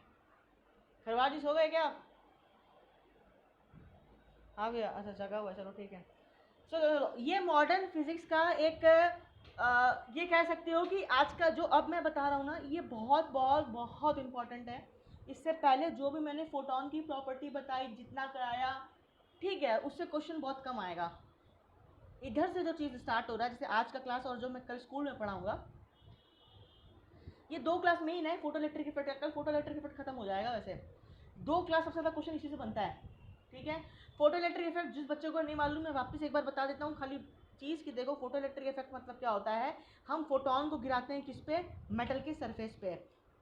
फोटोन को मेटल के सरफेस पे गिराते हैं। मेटल का सरफेस पे क्या होता है, एटम होता है। मेटल के सरफेस पे क्या होता है, एटम होता है। उस एटम के अराउंड में क्या होता है, एटम में क्या होता है, सॉरी, एटम में होता है इलेक्ट्रॉन्स। वो इलेक्ट्रॉन्स को क्या मिल जाता है, उस फोटोन से एनर्जी मिल जाता है। समझ में आ रहा है? और वो इलेक्ट्रॉन अपना बॉन्ड तोड़ करके बाहर की तरफ मूव करना स्टार्ट कर देते हैं विथ सम काइनेटिक एनर्जी, ठीक है। समझ गया इस चीज़ को?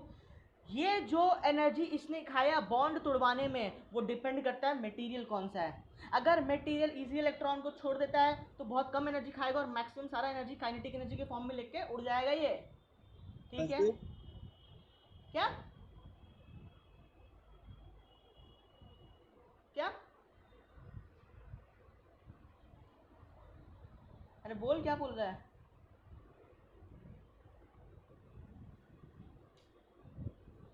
मतलब जैसे कौन सा मटेरियल, अरे कौन सा मटेरियल डिपेंड करता है प्रॉपर। मटेरियल पे, ठीक है। देखो तुम्हारे सामने पीरियोडिक टेबल में बहुत सारा मटेरियल ना, एस ब्लॉक का, पी ब्लॉक का, डी ब्लॉक का, एफ ब्लॉक का। तुमने पढ़ा होगा एस ब्लॉक जो होते हैं वो इजीली इलेक्ट्रॉन को निकाल देते हैं अपनी ऑक्टेट को स्टेबिलिटी लाने में, ऑक्टेट को बनाने में, है ना, इजीली इलेक्ट्रॉन को निकाल देते हैं। लेकिन डी ब्लॉक और एफ ब्लॉक हाँ बहुत भारी मेटल होते हैं, वो इजीली इलेक्ट्रॉन को रिलीज नहीं करते हैं, ठीक है। तो डिपेंड करता है मटेरियल के ऊपर में। ये तो मैंने कितनी बार बता दी। देखो तुमने क्लास नहीं किया ना फोटोन का, थोड़ा मोड़ा इसीलिए दिक्कत है, नहीं तो ऐसे तुम्हें दिक्कत होता नहीं। देखिए जैसे मैं एग्जांपल दे रहा हूँ, फोटोन है। फोटोन क्या होता है मैं वापस से बता दे रहा हूँ। जो लाइट है ना, लाइट, वो लाइट है। जैसे मान लीजिए लाइट की रेडिएशन है, ये लाइट का रेडिएशन है। लाइट का ये रेडिएशन है। इस लाइट का जो रेडिएशन है, इसके अंदर में क्या होता है, मल्टीपल पैकेट्स होता है एनर्जी का। उस पैकेट्स को हम लोग क्या बोलते हैं, फोटोन बोलते हैं। फोटोन जो होता है वो क्वांटा होता है, इससे छोटा यूनिट एग्जिस्ट नहीं कर सकता, ठीक है। जैसे चार्ज में होता है ना क्वांटा ऑफ चार्ज, वैसे ही फोटो जैसे क्वार्क्स होते हैं वो क्वांटा ऑफ चार्ज, वैसे ही लाइट में क्या है, फोटोन है। यानी एक लाइन ले ले, एक रेडिएशन ले ले, उस एक रेडिएशन के अंदर में क्या होता है, बहुत सारे एनर्जी के पैकेट्स होते हैं। उसी को हम लोग क्या बोलते हैं, फोटोन बोलते हैं। क्या बोलते हैं, फोटोन बोलते हैं। हर एक फोटोन के पैकेट की क्या होती है, अपनी अपनी एनर्जी होती है। फोटो इलेक्ट्रिक इफेक्ट में हम क्या मानेंगे, इसका पार्टिकल नेचर ऑफ लाइट मानेंगे, वेव नेचर को नहीं मानेंगे। किसको मानेंगे, पार्टिकल नेचर ऑफ लाइट। इसका मतलब क्या हुआ, फोटो इलेक्ट्रिक इफेक्ट को इस तरीके से समझना है, तुम्हारे हाथ में क्या है, गन है, और वो फोटोन क्या है, बुलेट है। तो बुलेट, फोटोन को बुलेट की तरह मानना है, पार्टिकल की तरह मानना है। तुम किसी पे फेंकोगे और वो जो भी प्रॉपर्टी शो करेगा, इस तरीके से तुम्हें फोटोन को मानना है, ठीक है। तुम क्या करते हो, एनर्जी को डिलीवर कर दोगे। देखना समझ में आएगा अभी आगे। देखो ये एक्सपेरिमेंट है, लेनार्ड एंड मिलिकन का एक्सपेरिमेंट है। 2 साइंटिस्ट थे, लैब में बैठे हुए थे। इन्होंने क्या किया, इन्होंने एक वैक्यूम ट्यूब ली। लो बता देता हूँ, यहाँ पे एक काम करता हूँ नया तरीके से। देखो इन्होंने क्या किया, इन्होंने एक वैक्यूम का ट्यूब लिया। देखो इस ट्यूब के अंदर में वैक्यूम है, ठीक है। इसके अंदर में इन्होंने 2 प्लेट लगा दिया और 2 प्लेट को क्या किया, बैटरी से कनेक्ट कर दिया, ठीक है। एक प्लेट का नाम इन्होंने दे दिया P1, दूसरे प्लेट का नाम दे दिया इन्होंने P2, ठीक है। 2 प्लेट लगा दिया P1 और P2। अब क्या करेंगे देखना, अब हम लोग करेंगे, अब ये जो P1 प्लेट है, इस P1 प्लेट के ऊपर में हम लोग किसको पास करवाते हैं, फोटोन को, यानी फोटोन को हम लोग किसके ऊपर इंसिडेंट करवा रहे हैं, P1 प्लेट के ऊपर में इंसिडेंट करवा रहे हैं। जब भी फोटोन को P1 प्लेट पे इंसिडेंट करवाएंगे तो क्या होगा, P1 प्लेट में से क्या निकलेगा, इलेक्ट्रॉन्स निकलेगा विद सम काइनेटिक एनर्जी। इतनी बार समझ में आ गई। इसी को हम लोग क्या बोलते हैं, फोटो इलेक्ट्रिक इफेक्ट। फोटो मतलब फोटोन, इलेक्ट्रिक मतलब इलेक्ट्रॉन, इस इफेक्ट को क्या बोलेंगे, फोटो इलेक्ट्रिक इफेक्ट बोलेंगे। क्या हुआ, लाइट एक मटेरियल था, एक मेटल था, मेटल का सरफेस था, उसमें हमने फोटोन डाला, फोटोन के पैकेट्स में क्या थी, एनर्जी थी, वो एनर्जी से स्ट्राइक करता है, एटम पे स्ट्राइक करता है, इलेक्ट्रॉन क्या करता है, उस एनर्जी को ले लेता है और इलेक्ट्रॉन बाहर निकल जाता है। समझ में आ रहा है ये चीज़, और इलेक्ट्रॉन बाहर निकल जाएगा। इसी को लेनार्ड एंड मिलिकन ने अपने एक्सपेरिमेंट में किया। देखो क्या किया, एक बार फिर बताइएगा मैं। नहीं ठीक है, तो देखो क्या हुआ कि तुम्हारे सामने मैं दो प्लेट ले रहा हूँ। कौन कौन सा प्लेट ले रहा हूँ, मैंने P1 प्लेट लिया और मैं P2 प्लेट लिया तुम्हारे सामने, ठीक है। मैं यहाँ पे अनोड और कैथोड नहीं कर रहा। देखो तुम पढ़ते आ रहे हो केमिस्ट्री और फिजिक्स से कि कैथोड क्या होता है, नेगेटिव होता है, एनोड पॉजिटिव होता है, वो सब मत माना, क्योंकि अगर मैं बैटरी के पोलैरिटी को चेंज कर दूंगा तो आंसर चेंज हो जाएगा, ठीक है। तुम्हें क्या करना है, तुम्हें बस मानना है कि जिस प्लेट पर मैं फोटोन डाल रहा हूँ उस प्लेट से क्या निकल रहा है, इलेक्ट्रॉन निकल रहा है, उस प्लेट को हम लोग क्या बोलेंगे, एमिटर, और जिस प्लेट पे इलेक्ट्रॉन पहुंच रहा है उसको हम लोग क्या बोलेंगे, कलेक्टर बोलेंगे। समझ में आ रहा है ये चीज़। इस वैक्यूम ट्यूब, ये वैक्यूम ले लिया ट्यूब, इसके अंदर में जो प्रेशर होता है वो 10⁻⁻5 mm ऑफ Hg होता है, ठीक है। नहीं यहाँ पे P1 एमिटर और P2 हाँ कलेक्टर, लेफ्ट राइट में है ना, हाँ P1 लेफ्ट में और P2 हाँ राइट वाला, हाँ ठीक। हाँ हाँ ठीक है। तो देखो फोटोन क्या है, फोटोन इधर मैं फोटोन को पास करवा रहा हूँ। फोटोन कैसे पास करा है, क्योंकि यहाँ पे क्या था, सोर्स था, सोर्स कुछ भी हो सकता है, एक बल्ब हो सकता है, एक टॉर्च हो सकता है, एनीथिंग कैन बी देयर, ठीक है। तो मैं सोर्स से क्या कर रहा हूँ, सोर्स से मैं फोटोन को पास करवा रहा हूँ। फोटोन किस पे स्ट्राइक कर रहा है, मेटल के प्लेट पे स्ट्राइक कर रहा है, ठीक है। समझ में आ रही है इतनी बात, चलो। अच्छा, अब इन्होंने पता ही नहीं फ्रीक्वेंसी क्या होता है सब, तो अभी दिक्कत हो जाएगा। लेकिन अभी देखो अगर समझ में नहीं आया तो एग्जिट कर देना। अब हम कुछ नहीं कर सकते, हम मैक्सिमम ट्राई कर सके समझाने का, बार बार बताने का, मेरा भी एक लिमिट है, ठीक है। तो इफेक्ट ऑफ इंटेंसिटी, सबसे पहले इंटेंसिटी का इफेक्ट क्या है समझना, अगर समझ में आ जाए तो। देख बाबू सुन, सार्थक सुन, निखिल सुन, शुभम खरवार सुन। सबसे पहला इफेक्ट हम लोग को स्टडी करना इंटेंसिटी का इफेक्ट। जो सोर्स ऑफ लाइट मैंने लिया है, जो सोर्स ऑफ लाइट लिया है उसका इंटेंसिटी मैं बढ़ाऊंगा तो ये एम मीटर में मुझे क्या रीडिंग शो करेगा, ये जो एम मीटर है इसमें क्या रीडिंग शो करेगा, बढ़ेगा, वही सुन ले पहली बात बढ़ सुन। जाएगा। हाँ वही सुन। देख क्या कर रहा हूँ मैं, क्या कर रहा हूँ, फोटो जो सोर्स का है ना, सोर्स उसका मैं इंटेंसिटी को बढ़ा रहा हूँ। इंटेंसिटी को बढ़ा रहा हूँ इसका मतलब क्या हुआ, वो जो सोर्स है उसमें से फोटोन क्या निकल रहा होगा, बहुत ज़्यादा निकल रहा होगा, और ज़्यादा फोटोन निकलेगा। पहले 100 फोटोन निकल रहे थे, अब 1,00,000 फोटोन निकल रहे होंगे। 1,00,000 फोटोन है, मान लेंगे सबके सब सारे इलेक्ट्रॉन के साथ क्या करते हैं, टकरा जाते हैं, तो इसका मतलब 1,00,000 इलेक्ट्रॉन निकलेंगे। तो नंबर ऑफ इलेक्ट्रॉन्स तो बढ़ गए ना पर यूनिट टाइम पे जो निकल रहे हैं, तो करंट क्या हो जाएगा, बढ़ जाएगा, क्योंकि नंबर ऑफ इलेक्ट्रॉन क्या हो गया, बढ़ गया। बढ़ जाएगा, समझ में आ रहा है Q ये by चीज। T। तो अगर मैं इंटेंसिटी और फोटो करंट जो मुझे मिलेगा और इंटेंसिटी का जो ग्राफ मिलेगा, अगर मैं प्लॉट करूंगा तो जैसे जैसे मैं सोर्स का इंटेंसिटी को बढ़ाते जा रहा हूं वैसे वैसे मुझे क्या मिलेगा, करंट भी बढ़ते जाएगा। समझ में आ रहा है कि नहीं आ रहा है, ये डायरेक्टली प्रोपोर्शनल ग्राफ क्लियर है। चलो आगे देखो, इसमें मैंने क्या किया, फ्रीक्वेंसी को एक मिनट में रुकिए, एक मिनट। अरे ये पीडीएफ मैंने दे दिया ऑलरेडी, लिखने की कुछ जरूरत नहीं है, ठीक है। देखो अगर समझ में नहीं आए तो देखो मैंने एक फॉर्मूला रटवाया यहाँ है, Y क्या हुआ, बताओ Y वाई क्या नहीं है, हुआ यहाँ वो पे, फ्रीक्वेंसी है, वो फ्रीक्वेंसी है, फ्रीक्वेंसी रिमेनिंग कांस्टेंट। F लिखे है क्या, ठीक। अरे यार म्यू है, वो गामा है, गामा ये, ठीक है। फ्रीक्वेंसी कैसे लिखते हैं, चलो कोई नहीं। एक फॉर्मूला है जो मैंने बहुत बार याद करवाया अभी तक, कौन सा, नंबर ऑफ फोटोन का फॉर्मूला क्या होता है, आई ए लैम्डा अपॉन एच सी, आई ए लैम्डा अपॉन एच सी, ये मैंने याद करवाया नंबर ऑफ फोटोन का। तो इसका मतलब नंबर ऑफ फोटोन किसके प्रोपोर्शनल होता है, इंटेंसिटी के प्रोपोर्शनल होता है, ठीक है, क्योंकि ए हो गया एच सी हो गया तो कांस्टेंट ही हो गया। यानी अगर मैंने इंटेंसिटी को बढ़ाऊंगा तो क्या होगा, नंबर ऑफ फोटोन बढ़ जाएगा, जो भी मैंने बताया, नंबर ऑफ फोटोन अगर बढ़ गया वो ज़्यादा स्ट्राइक करेगा, नंबर ऑफ इलेक्ट्रॉन बढ़ेगा, नंबर ऑफ इलेक्ट्रॉन बढ़ने से क्या होगा, करंट बढ़ जाएगा। यानी एक तरीके से देखा जाए तो फोटो करंट किसके प्रोपोर्शनल है, इंटेंसिटी के प्रोपोर्शनल है, ठीक है। और मैं बता रहा हूँ एक चीज़, मैंने बहुत बार बताई है चीज़, कौन सी चीज़ भैया, देखो भाई तुम्हारे सामने मैंने क्या कर दिया, तुम्हारे रूम में काम करना, बल्ब को इमेजिन करना, ठीक है, वहाँ पे जो इंटेंसिटी है उस बल्ब पे जितनी इंटेंसिटी है, अच्छा छोड़ो उठा इसको, एक चीज़ मानते हो कि नहीं मानते हो, अगर मैं तुम्हारे सामने चार्ज पार्टिकल ले लूँ, चार्ज पार्टिकल से आर डिस्टेंस पे क्या लग रहा होगा, एक इलेक्ट्रिक फील्ड लग रहा होगा, चार्ज पार्टिकल जिसमें प्लस क्यू चार्ज है, आर डिस्टेंस पे क्या लग रहा होगा, इलेक्ट्रिक फील्ड लग रहा होगा। वो इलेक्ट्रिक फील्ड जो होता है वो 1/r² के प्रोपोर्शनल होता है। इसका मतलब क्या हो, जैसे जैसे तुम आर को बढ़ते जाओगे इलेक्ट्रिक फील्ड क्या हो जाएगा, इन्वर्सली बहुत ज़्यादा कम होते जाएगा। या फोर्स ऑफ अट्रैक्शन पे भी वैसा ही है, तुम्हारे सामने दो चार्ज पार्टिकल ले रहा हूँ, दोनों चार्ज पार्टिकल के बीच में अगर मैं डिस्टेंस को बढ़ा दो तो फोर्स ऑफ अट्रैक्शन या फोर्स ऑफ रिपल्शन जो होता है वो 1/r² के प्रोपोर्शनल होता है कि नहीं होता, k⁴/r², तो 1/r² के प्रोपोर्शनल होता है। वैसे क्या इंटेंसिटी भी क्या एक फील्ड है, जैसे जैसे मैं जितना दूरी बढ़ाते जाऊंगा इस पर्टिकुलर सोर्स से तो वैसे वैसे इंटेंसिटी क्या होती जाएगी, कम होती जाएगी। तो वहाँ पे जो बल्ब की इंटेंसिटी जितने फोटोन निकल रहे होंगे या r डिस्टेंस आने पे यहाँ पे फोटोन क्या हो रहे होंगे, कम पहुँच रहे होंगे, तो यहाँ पे इंटेंसिटी क्या हो जाएगी, कम हो जाएगी। अरे समझ में आ रहा है क्या ये चीज़? नहीं विश्वास होता है, एक काम करना, यही 100 वॉट का बल्ब को एक अपने रूम में लगाना और एक हॉल में लगा देना। हॉल में लगाओगे ना तो 100 वॉट का बल्ब तुम्हें बहुत है ना एकदम हल्का सा जलता हुआ दिखेगा, लेकिन अगर छोटा सा रूम में लगाओगे तुम्हारा आंख नहीं खुल पाएगा, इतना इंटेंसिटी तुमको दिखेगा। अरे समझ में आ रहा है इस चीज़ को, क्या बोला मैंने? ठीक है, तो ये हो गया तुम्हारा ग्राफ इंटेंसिटी और तुम्हारा फोटो इलेक्ट्रिक करंट का। ठीक है, हाँ inverse square law, very good. तो ये हो गया फोटो इलेक्ट्रिक करंट और इंटेंसिटी का ग्राफ। जैसे जैसे मैं सोर्स की इंटेंसिटी बढ़ाते जाऊंगा मुझे क्या मिलेगा, सर्किट में करंट क्या मिलेगा, ज़्यादा मिलेगा। ठीक है, अगर करंट ज़्यादा मिलेगा, फ्रीक्वेंसी रिमेनिंग कांस्टेंट। ठीक है, चलो फ्रीक्वेंसी, नेक्स्ट ग्राफ देखो, नेक्स्ट ग्राफ है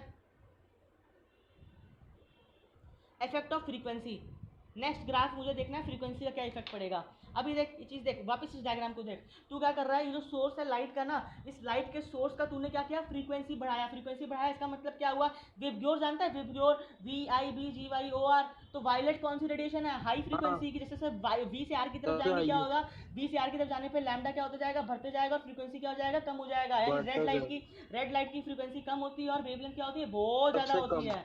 वेवलेंथ क्या होती है, अरे पगला आदमी, सबसे कम विबग्योर, लैम्डा सबसे ज्यादा होता हाँ है विबग्योर। रेड लेफ्ट का टू ना, राइट जाने पे लैम्डा बढ़ता है और फ्रीक्वेंसी क्या हो जाती है, बहुत कम हो जाती है। बट तुम्हारे हाँ सामने मैं 2 लाइट निकालता हूँ, ठीक है, एक ब्लू लाइट और एक रेड लाइट, दोनों क्या किया मैंने इस मेटल के सामने रखा। देख ब्लू लाइट की फ्रीक्वेंसी बहुत ज़्यादा है, तो मुझे बता अगर मैं यहाँ पे फ्रीक्वेंसी बढ़ा दूंगा, अगर मैंने पहले रेड लाइट रख के रखा था, अब रेड लाइट की जगह अगर मैंने मान ले इस सोर्स पे वायलेट लाइट कर दिया, अगर रेड लाइट को हटा के अगर वायलेट लाइट अगर मैंने रख दिया तो करंट क्या होगा बता मुझे, सोच के। कम हो जाएगा, नहीं कम नहीं होगा, करंट कम हो जाएगा। पगला है, कांस्टेंट है ना। कांस्टेंट रहेगा अरे आप करंट। अच्छे से रिलेशन दिखाए ना, वो समझ नहीं आ रहा, रिलेशन फिर से बताइए ना एक बार, बेटा बीच में क्लास समझ करोगे और नहीं बोलोगे लेसन वापस बताना है। अभी अभी आज जो वीडियो अपलोड किया ना जाके देखना, ठीक है, पहले फ्रीक्वेंसी क्या होता है, ये सब क्या होता है, ठीक है, जाके देखना, ठीक है, आज अपलोड कर दूंगा। तो अभी तो फिलहाल क्लास कर लो, 1 घंटा ही हुआ, ज़्यादा नहीं, 1 घंटा में तुम आराम से देख लोगे, वहाँ पे यूट्यूब पे अपलोड कर दूंगा। देख क्या है, ये जो सोर्स ऑफ लाइट है ना, ये सोर्स ऑफ लाइट क्या है, इस सोर्स ऑफ लाइट का अगर मैंने फ्रीक्वेंसी बढ़ा दिया, इसका मतलब क्या हुआ, हर एक फोटोन का मैंने क्या किया, नंबर ऑफ प्रोटॉन, हाँ हर एक फोटोन हट, वो इंटेंसिटी क्या था। बात कर रहे भाई वर्मा सर से क्या बात कर रही है, तो वो सुनो मेरी बात सुनो, पढ़ाई से डिस्ट्रैक्ट मत हो। इंटेंसिटी होता है ब्राइटनेस, मतलब अगर एक लाइट है उसकी इंटेंसिटी बहुत ज़्यादा, इसका मतलब ब्राइटनेस चैट बहुत में लिख ज़्यादा दो है। सार्थक क्या एक चुप हुआ। रहे, मैं बार बार बोल रहा हूँ, मैं पढ़ा रहा हूँ यहाँ पे, मजाक नहीं चल रहा है। अगर ये इंटेंसिटी है, अरे वर्मा सर को प्रॉब्लम है इंटेंसिटी, कुछ इसीलिए, फिर यार डिस्टर्ब कर रहा है। इंटेंसिटी है, अगर वो इंटेंसिटी को मैं बढ़ा रहा हूँ, इसका मतलब क्या हुआ, उससे जो नंबर ऑफ फोटोन निकल रहा है वो क्या हो गया, बहुत ज़्यादा हो गया। अगर मैंने लाइट की फ्रीक्वेंसी बढ़ा दी, इंटेंसिटी नहीं बढ़ाया, इसको बढ़ाया, फ्रीक्वेंसी बढ़ाया, फ्रीक्वेंसी बढ़ाने का मतलब क्या हुआ, हर एक फोटोन की एनर्जी क्या हो गई, बढ़ इंटेंसिटी गई हो कम गई। होगा। इंटेंसिटी कम होगा, इंटेंसिटी बोल ही नहीं रहा मैं, फ्रीक्वेंसी बोल रहा हूँ, इंटेंसिटी कहाँ से कम हो गया। कांस्टेंट रहेगा ना भैया। अबे क्या है, इसको समझा यार, इसको या तो मैं निकाल दूंगा ग्रुप से, मेरा दिमाग खराब करेगा तो ये। ठीक है समझ गया, आप कंटिन्यू कीजिए, समझ। बोल रहा हूँ इंटेंसिटी तो ब्राइटनेस हुआ, ब्राइटनेस को नहीं छू रहा हूँ मैं लाइट की, तुम्हें पता ही नहीं इंटेंसिटी और ब्राइटनेस क्या होता है, क्लास करेगा तब तो मन चलेगा इंटेंसिटी और ब्राइटनेस क्या होता है। इंटेंसिटी को भूल जा, अभी फ्रीक्वेंसी के बारे में बात चल रहा है। ठीक है अगर लाइट की फ्रीक्वेंसी को मैं बढ़ा दूं तो क्या होगा, जो एनर्जी ऑफ फोटोन है वो क्या हो जाएगी, बढ़ जाएगी, क्योंकि प्लैंक्स लॉ के हिसाब से क्या होता है, जो एनर्जी होता है वो प्रोपोर्शनल होता है फ्रीक्वेंसी के, यानी E = hν होता है, और h का वैल्यू 6.6 × 10⁻34 होता है, जो अभी तक रामायण हम लोग करते आए हैं। ठीक है, तो देख क्या हुआ, इसका मतलब तू जो लाइट है, लाइट की तूने फ्रीक्वेंसी बढ़ाई, इसका मतलब देख हर एक फोटोन जो लाइट के अंदर से निकल रहा है वो क्या एकदम हाई एनर्जी का निकल रहा है। जिसको अभी समझ में नहीं आ रहा, एक तरीके से समझ लो, वापस लास्ट बार बता रहा हूँ फ्रीक्वेंसी का मतलब क्या होता है। अगर तू एक सेकंड में तू 50 बार हिला रहा है हाथ को, और इधर से तू क्या कर रहा है, साला इतना नहीं लेना चाहिए था इसको। देख क्या हुआ कि ये तू इधर तेरा हाथ है, ठीक है, ये तेरा हाथ है, तू क्या कर रहा है, इसको 50 बार हिला रहा है 1 सेकंड में। तू क्या किया, 50 बार डिस्टर्बेंस दिया, और 50 बार डिस्टर्बेंस कहाँ, यहाँ पे पहुंच जाएगा। मान ले यहाँ पे एक लड़की को तूने खड़ा कर दिया, एक कन्या को खड़ा कर दिया, कन्या क्या हो जाएगी, बोलते कि केशव बस करो, तुम कितना हिलाओगे, मैं थक गई, बोलेगी ना वो, क्योंकि तुम जितना हिला रहे हो, तुम्हारा जितना भी हाथ का एनर्जी है वो सामने वाले के पास पहुंचेगा कि नहीं पहुंचेगा? तुम अब वर्क कर रहे हो ना, एनर्जी डाल रहे हो, तो वो थक जाएगी क्योंकि उसका भी तो हाथ हिलेगा एक तरीके से। तो वही बोलेगी बस करो, कैसे मेरा हाथ दुखने लग गया। तुम अगर 1 सेकंड में 60 बार करोगे, 60 बार जाओगे, तो क्या होगा, ये और ज़्यादा थक जाएगी, क्योंकि हर एक स्ट्रोक में तुम क्या कर रहे हो, एनर्जी पहुंचा रहे हो। मान ले एक स्ट्रोक मारने पे तुमने 10 जूल एनर्जी खर्चा की, ठीक है, और तुम इसको 50 झटका दे रहे हो। इसका मतलब क्या हुआ, 50 डिस्टर्बेंस क्रिएट करो, ऐसे कुल मिलाकर तुमने 500 जूल एनर्जी क्या कर दी, ट्रांसफर कर दी। अब तुम 50 झटका की जगह तुमने डिसाइड किया कि अब मैं 60 बार हिलाऊंगा। अगर 60 बार हिलाया और तो क्या हो जाएगा, हर एक स्ट्रोक का जो एनर्जी है, अगर तुमने 10 जूल पुट किया तो 16 इंटू 10 क्या हो जाएगा, 600 जूल। इसका मतलब 600 जूल तुम पहुंचा रहे हो। इसका मतलब फ्रीक्वेंसी जो होती है किसके प्रोपोर्शनल होती है, एनर्जी के। जितना ज़्यादा फ्रीक्वेंसी, एनर्जी इसका के। मतलब क्या होगा, उतना ज़्यादा एनर्जी होगी, ठीक है। लाइट का जो रेडिएशन है, मैंने क्या बोला, लाइट के अंदर में क्या होता है, फोटोन होता है। लाइट के अंदर में क्या होता है, फोटोन होता है। फोटोन भी क्या एक वेव है। जितना ज़्यादा फोटोन की फ्रीक्वेंसी होगी अंदर में, जितना ज़्यादा फ्रीक्वेंसी ऑफ लाइट होगी, उतना ज़्यादा फोटोन की क्या होगी, एनर्जी होगी। इसका मतलब समझ रहा है इस चीज़ को? एनर्जी ऑफ लाइट जितनी ज़्यादा फ्रीक्वेंसी होगी लाइट की, उतनी ज़्यादा क्या होगी, एनर्जी होगी। किसकी एनर्जी होगी, फोटोन की एनर्जी। लाइट की फ्रीक्वेंसी ज़्यादा है, लाइट की फ्रीक्वेंसी ज़्यादा है, इसका मतलब वायलेट कलर की लाइट, तो इसकी एनर्जी भी क्या होगी, ज़्यादा होगी। लाइट की फ्रीक्वेंसी हो गई कम, लाइट की फ्रीक्वेंसी कम हो गई, इसका मतलब इसकी जो एनर्जी हो गई वो क्या हो गई, कम हो गई। यानी रेड लाइट की एनर्जी क्या हो गई, कम हो गई, ठीक है। कम होगा। तो फ्रीक्वेंसी में ये रिलेशन समझ। होता है। तो क्या हुआ कि अगर मैंने फ्रीक्वेंसी को बढ़ा दिया, इसका मतलब मैंने क्या किया, हाईली हाईली एनर्जेटिक फोटोन को मैं क्या कर रहा हूँ, इस मेटल के प्लेट पे इंसिडेंट करवा रहा हूँ। लेकिन मुझे पता, मैंने क्या बोला है कि एक फोटोन लाइट की स्पीड से आगे बढ़ रहा होगा और इलेक्ट्रॉन क्या तैर रहा है, रैंडमली घूम रहा है। जरूरी नहीं कि सारा फोटोन सारे इलेक्ट्रॉन से टकराएगा, जरूरी है क्या, नहीं जरूरी नहीं है। जब सारा फोटोन सारे इलेक्ट्रॉन से टकराए जरूरी नहीं है, तो मुझे पता, मान ले 2 इलेक्ट्रॉन को निकाला, 5 इलेक्ट्रॉन को निकाला, अग्रेबल। तो अगर मैं फोटोन की एनर्जी को बढ़ा दे रहा हूं, तो उससे क्या होगा, जो इलेक्ट्रॉन निकल रहे होंगे उनकी एनर्जी क्या हो जाएगी, ज्यादा हो जाएगी, ठीक है। हाँ समझिए। तो नंबर ऑफ इलेक्ट्रॉन्स जो निकल रहे होंगे वो कांस्टेंट ही रहेंगे, क्योंकि देख, मान के चल 100 फोटॉन 100 इलेक्ट्रॉन से टकरा रहे हैं, चल मान ले 100 फोटॉन 100 इलेक्ट्रॉन से टकरा रहे हैं। तूने क्या किया, फोटॉन की एनर्जी बढ़ा दी। जब फोटॉन की एनर्जी तूने बढ़ा दी तो उससे क्या होगा, वो ज्यादा स्पीड से इलेक्ट्रॉन से टकराएगा और इलेक्ट्रॉन क्या होगा, ज्यादा स्पीड से निकलेगा। खाली इलेक्ट्रॉन की स्पीड बढ़ेगी, इलेक्ट्रॉन का नंबर नहीं बढ़ेगा। जब इलेक्ट्रॉन का नंबर नहीं बढ़ेगा तो करंट क्या होगा, सेम रहेगा। इसका मतलब तू लाइट की फ्रीक्वेंसी को बढ़ा भी देगा तो करंट क्या रहेगा, सेम रहेगा। अरे समझ में आ रहा है क्या ये चीज, सार्थक समझ में आया चीज?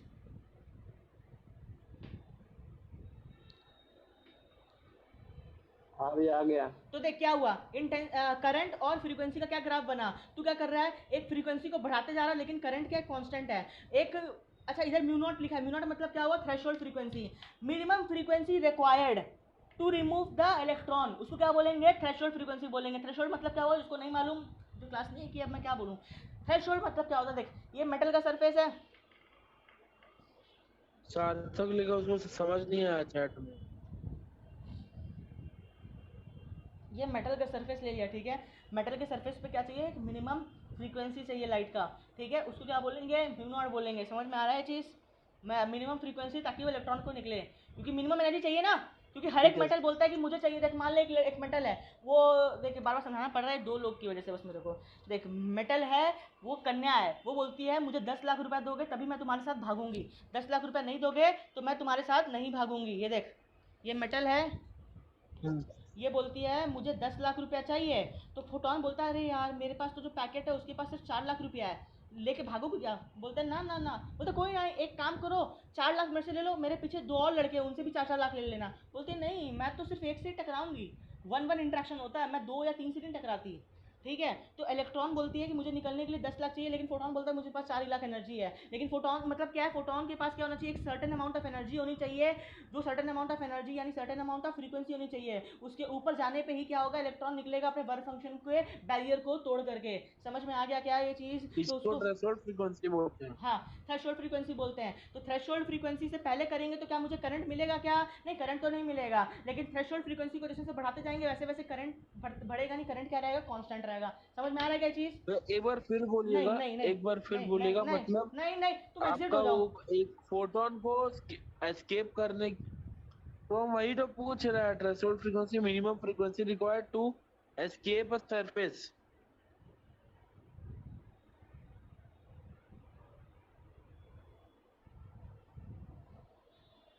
ठीक है, अब जल्दी पढ़ाया हो जाएगा, ठीक है।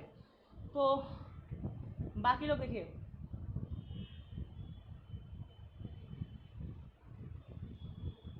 बाकी लोग देखो क्या हो रहा है यहाँ पे। थ्रेशोल्ड फ्रीक्वेंसी क्या होती है? मिनिमम फ्रीक्वेंसी जिसके बाद क्या होगा, तुम्हें फोटो इलेक्ट्रिक करंट देखने को मिलेगा और करंट कांस्टेंट होगा। इतना बात सबको समझ में आ गया? इतना तो क्लियर है? चलो ठीक है, अगर इतना क्लियर है तो।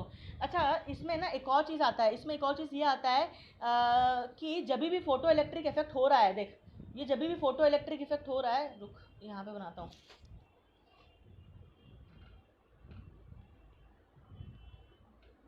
जब भी फोटो इलेक्ट्रिक इफेक्ट हो रहा होगा तो क्या होगा? फोटो इलेक्ट्रिक इफेक्ट होने से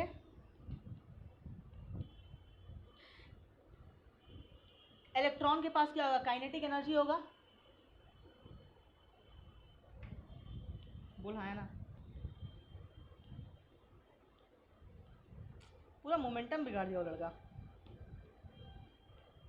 देख, इलेक्ट्रॉन के पास क्या होगा? काइनेटिक एनर्जी होगा। मुझे बता, क्या हर एक इलेक्ट्रॉन का सेम काइनेटिक एनर्जी होगा? क्या हर एक इलेक्ट्रॉन का सेम काइनेटिक एनर्जी होगा क्या? अलग अलग नहीं भाई, होगा तो। एनर्जी जितना हाँ, अगर मैंने बता, नहीं होगा, नहीं होगा, एनर्जी क्योंकि लगेगा क्योंकि हर एक इलेक्ट्रॉन का सेम काइनेटिक एनर्जी इसलिए नहीं होगा क्योंकि क्योंकि हर एक इलेक्ट्रॉन अलग अलग ऑर्बिट में था, है ना? तो कोई ज़्यादा एनर्जी खपत कर दिया अपना बॉन्ड तोड़ने में, कोई कम एनर्जी खपत किया, तो हर एक इलेक्ट्रॉन का क्या होगा? अपना अपना एनर्जी होगा। तूने क्या किया, जो फोटोन दिया उस फोटोन की जो एनर्जी थी, उस फोटोन की एनर्जी बहुत ज़्यादा थी। क्या थी? फोटोन की एनर्जी बहुत ज़्यादा थी। फोटोन की एनर्जी ज़्यादा हुई तो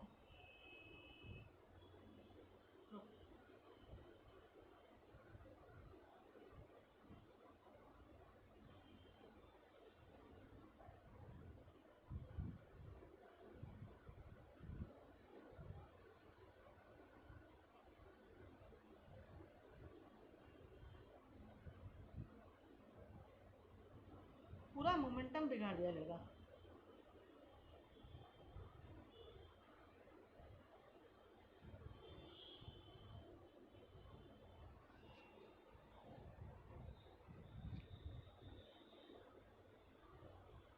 हाँ, तो देख मैं क्या कह रहा हूँ कि अगर तूने फोटोन की एनर्जी बढ़ा दी तो क्या होगा? अब इलेक्ट्रॉन की काइनेटिक एनर्जी क्या हो गई?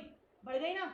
तो मुझे बता, जो 2 इलेक्ट्रॉन वोल्ट का जो इलेक्ट्रॉन था, जो इधर नहीं जा पा रहा था, अब क्या वो भी चला जाएगा यहाँ पे? समझ रहा है ना इस चीज़ को? कहाँ पे गए? तो जब वो चला जाएगा वहाँ पे तो क्या होगा? जब वो वहाँ पे चला जाएगा तो मुझे बता क्या होगा?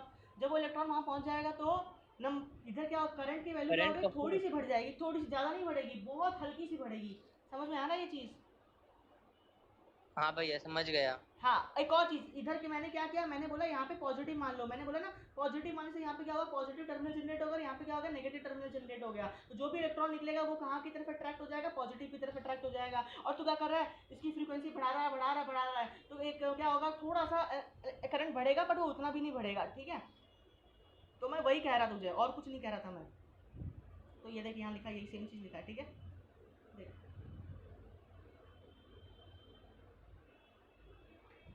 ये देखिए लाइन क्या लिखा है, कांस्टेंट इंटेंसिटी पे on changing the frequency. Constant intensity पे ऑन चेंजिंग फ्रीक्वेंसी, मतलब समझ क्या है कांस्टेंट इंटेंसिटी का? मतलब तूने इंटेंसिटी को फिक्स कर दिया, अभी तू लाइट की ब्राइटनेस का छेड़छाड़ नहीं कर रहा। उस वक्त तू क्या कर रहा है? फ्रीक्वेंसी जो है,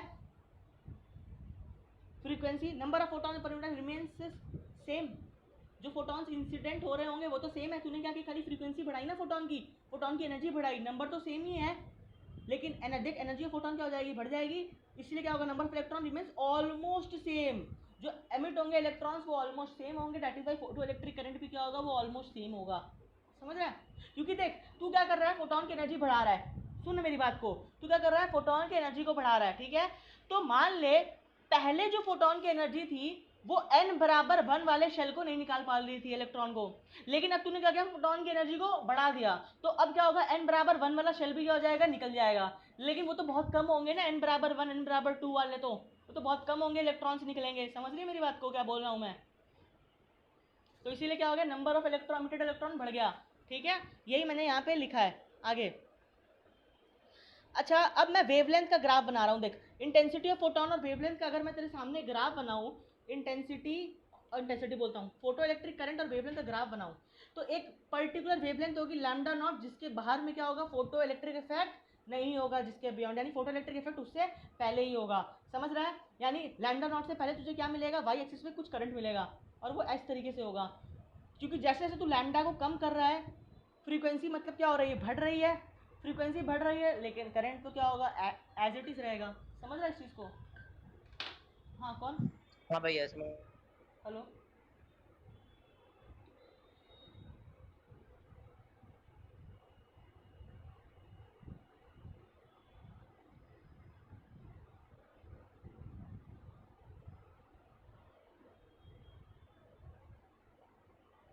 जाने कौन है? लेकिन बस वही बात है, एग्जाम में एआईपीएमटी में क्वेश्चन आया, उसमें ये ग्राफ नहीं दिया हुआ था फोटो इलेक्ट्रिक करंट और वेवलेंथ का।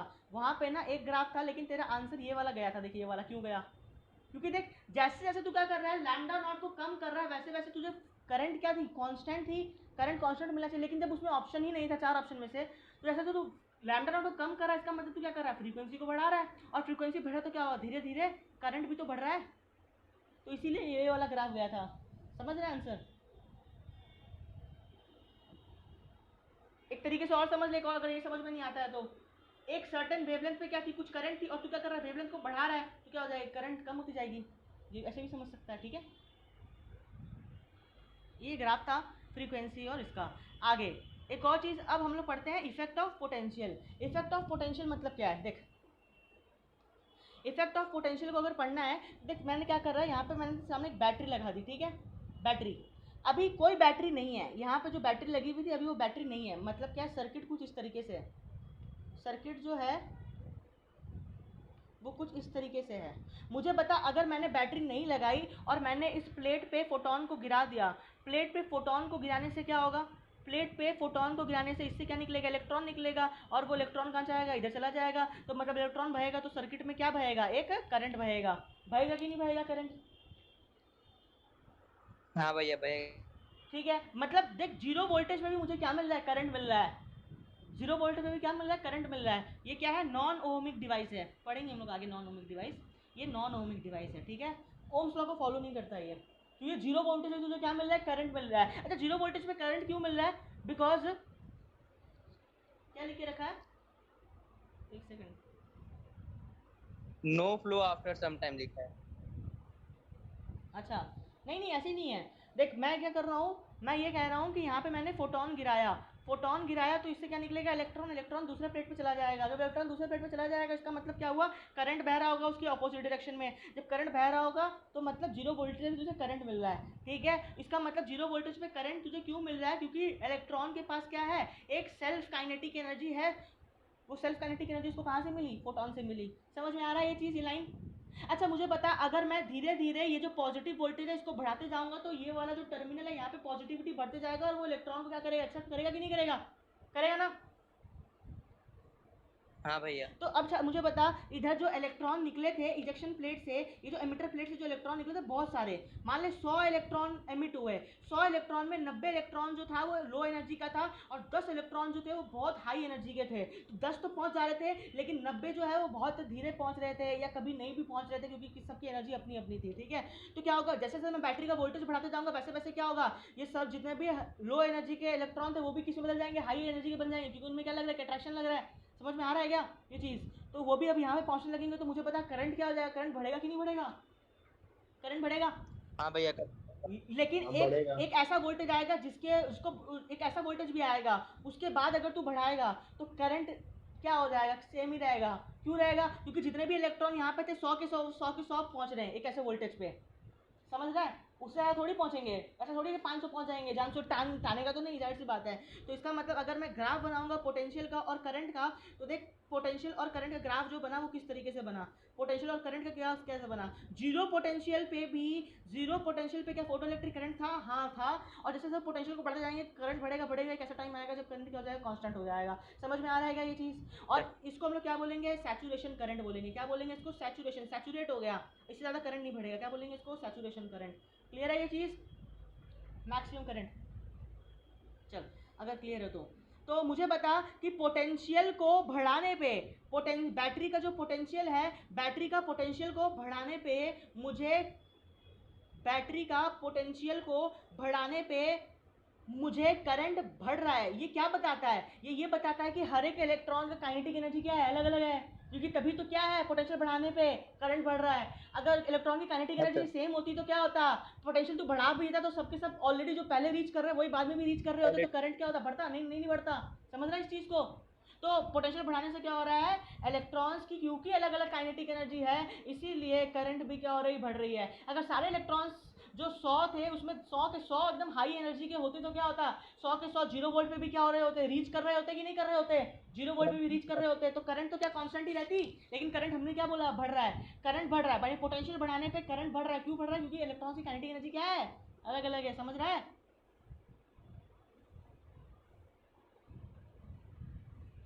देख हाँ भैया। ये देख, जीरो पोटेंशियल पे करंट जो है, देख जीरो पोटेंशियल है, सुनना, जीरो, एक सेकंड बता रहा हूँ, जीरो पोटेंशियल जीरो है लेकिन तभी भी करंट है। ये क्या एक्सप्लेन करता है, self kinetic energy of electron, ये मैंने बताया ऑलरेडी। लेकिन पोटेंशियल बढ़ाने पे क्या हो रहा है, पोटेंशियल बढ़ाने पे क्या हो रहा है, इलेक्ट्रॉन करंट बढ़ रहा है। ये क्या बता रहा है, different kinetic energy of electron. ठीक है, समझ गया इस चीज को? जो मैंने लाइन लिखा है वही लाइन है। अच्छा, इसमें एक और चीज मुझे बता, जीरो वोल्टेज पे क्या फोटो इलेक्ट्रिक करंट जीरो है क्या? नहीं। जी नहीं होगी, करंट होगा उसमें तो।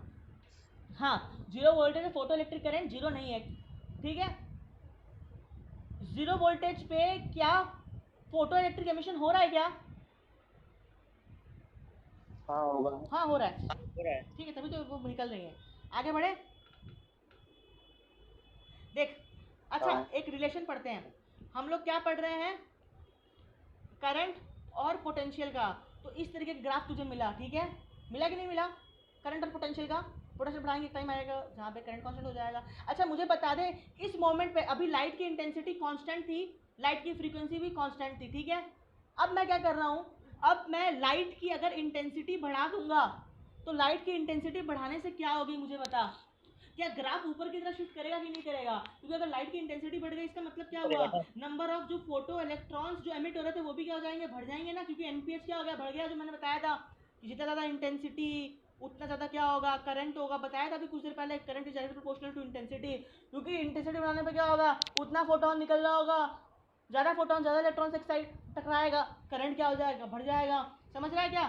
तो ये I1 मान ले इंटेंसिटी, और इधर मान ले ये I2 इंटेंसिटी। मुझे पता रिलेट करना I1 और I2 में कौन ज़्यादा होगा। I1 ना। हाँ I1 ज़्यादा होगा, I1 is greater than I2। समझ में आ रहा है ये चीज़ कि नहीं आ रहा है?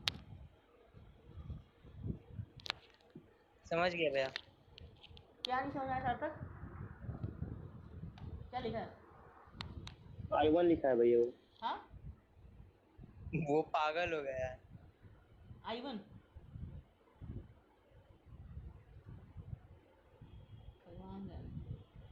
हाँ I1, अच्छा I1, हाँ I1 ज़्यादा होगा, समझ में आ गया। अच्छा ठीक है, देखो तो अच्छा मुझे बताओ, अगर मैं इंटेंसिटी को ना बढ़ा के, अब मैं तुम्हारे सामने खिलवाड़ कर रहा हूँ, देख करंट और पोटेंशियल का ग्राफ बनाते हैं हम लोग करंट इलेक्ट्रिसिटी में भी वैसे, ठीक है। अब मैं क्या कर रहा हूँ तेरे सामने, अब मैं तेरे सामने फ्रीक्वेंसी को बढ़ा रहा हूँ। फ्रीक्वेंसी को बढ़ाने से क्या ग्राफ शिफ्ट होगा क्या? नहीं। ग्राफ शिफ्ट नहीं होगा, यानी म्यू बराबर म्यू1 और म्यू2 दोनों पे क्या होगा, सेम ग्राफ तुझे देखने को मिलेगा। समझ रहा है? चाहे फ्रीक्वेंसी तो कुछ भी कर ले, सेम ग्राफ देखने को मिलेगा। क्लियर है चीज? ठीक भैया। आगे बढ़े, ये कॉन्सेप्चुअल चीज है कि नहीं है? क्या लिखा, इसलिए लिखना पड़ रहा है। हाँ ओके ठीक है। भैया एक बार फिर बोले कि बोले अभी थोड़ा आवाज थोड़ा। मैं ये कह रहा हूँ फ्रीक्वेंसी को मैं चेंज कर दूं, अगर मान ले म्यू1 इज ग्रेटर देन म्यू2, अब प्लॉट करने में बोले तभी भी सेम ही ग्राफ आएगा, दो ग्राफ नहीं आएगा, क्योंकि फ्रीक्वेंसी का करंट पे कोई प्रभाव नहीं पड़ता है। समझ रहे हैं इस चीज को? हाँ ठीक है। ठीक है, आगे बढ़ते हैं। आगे हम लोग देखते हैं, आगे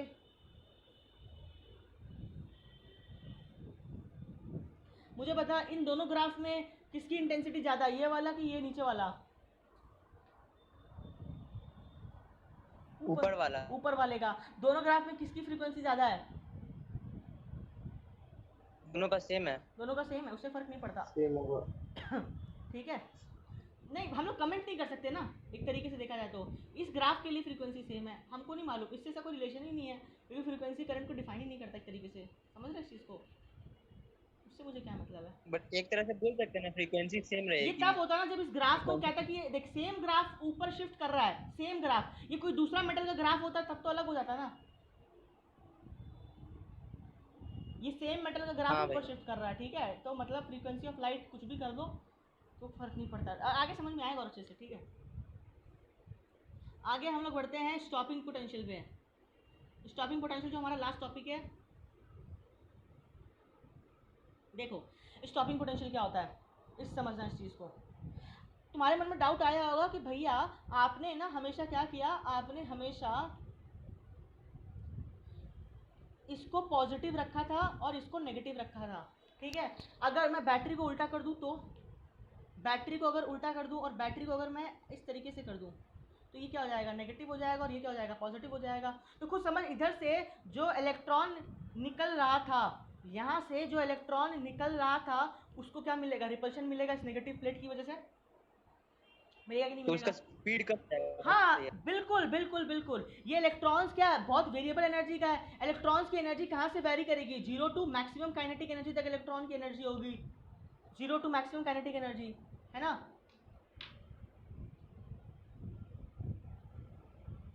एनोड एंड कैथोड, देखो एनोड और कैथोड मत बोलो, मतलब क्योंकि वो हमारे ऊपर डिपेंड करता है, तो कंफ्यूज हो जाओगे तुम। खाली एमिटर और कलेक्टर बोलो, एमिटर कलेक्टर तो सेम है, खाली तुमने उसको कर दिया, हाँ ठीक है, यू आर राइट वैसे, ठीक है। तो इलेक्ट्रॉन की जो एनर्जी होगी वो 0 टू मैक्सिमम के बीच में वैरी करेगी।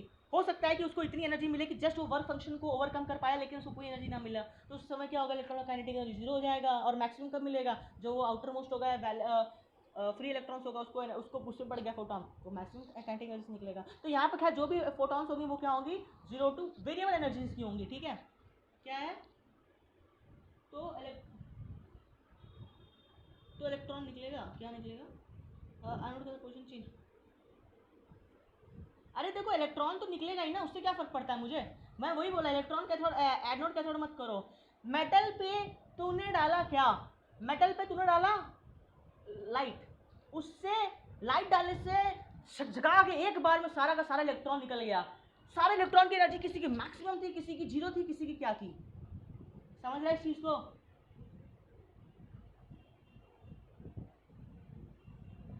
तो जो electron 0 to maximum kinetic energy की यहाँ पे पहुंच रहा है, तूने क्या किया, नेगेटिव पोटेंशियल। नेगेटिव पोटेंशियल मतलब धक्का लगा रहा है, देख तू धक्का लगा रहा है, धक्का किसके खिलाफ लगा रहा है तू बता, इधर से जो इलेक्ट्रॉन आ रहा है उसके खिलाफ।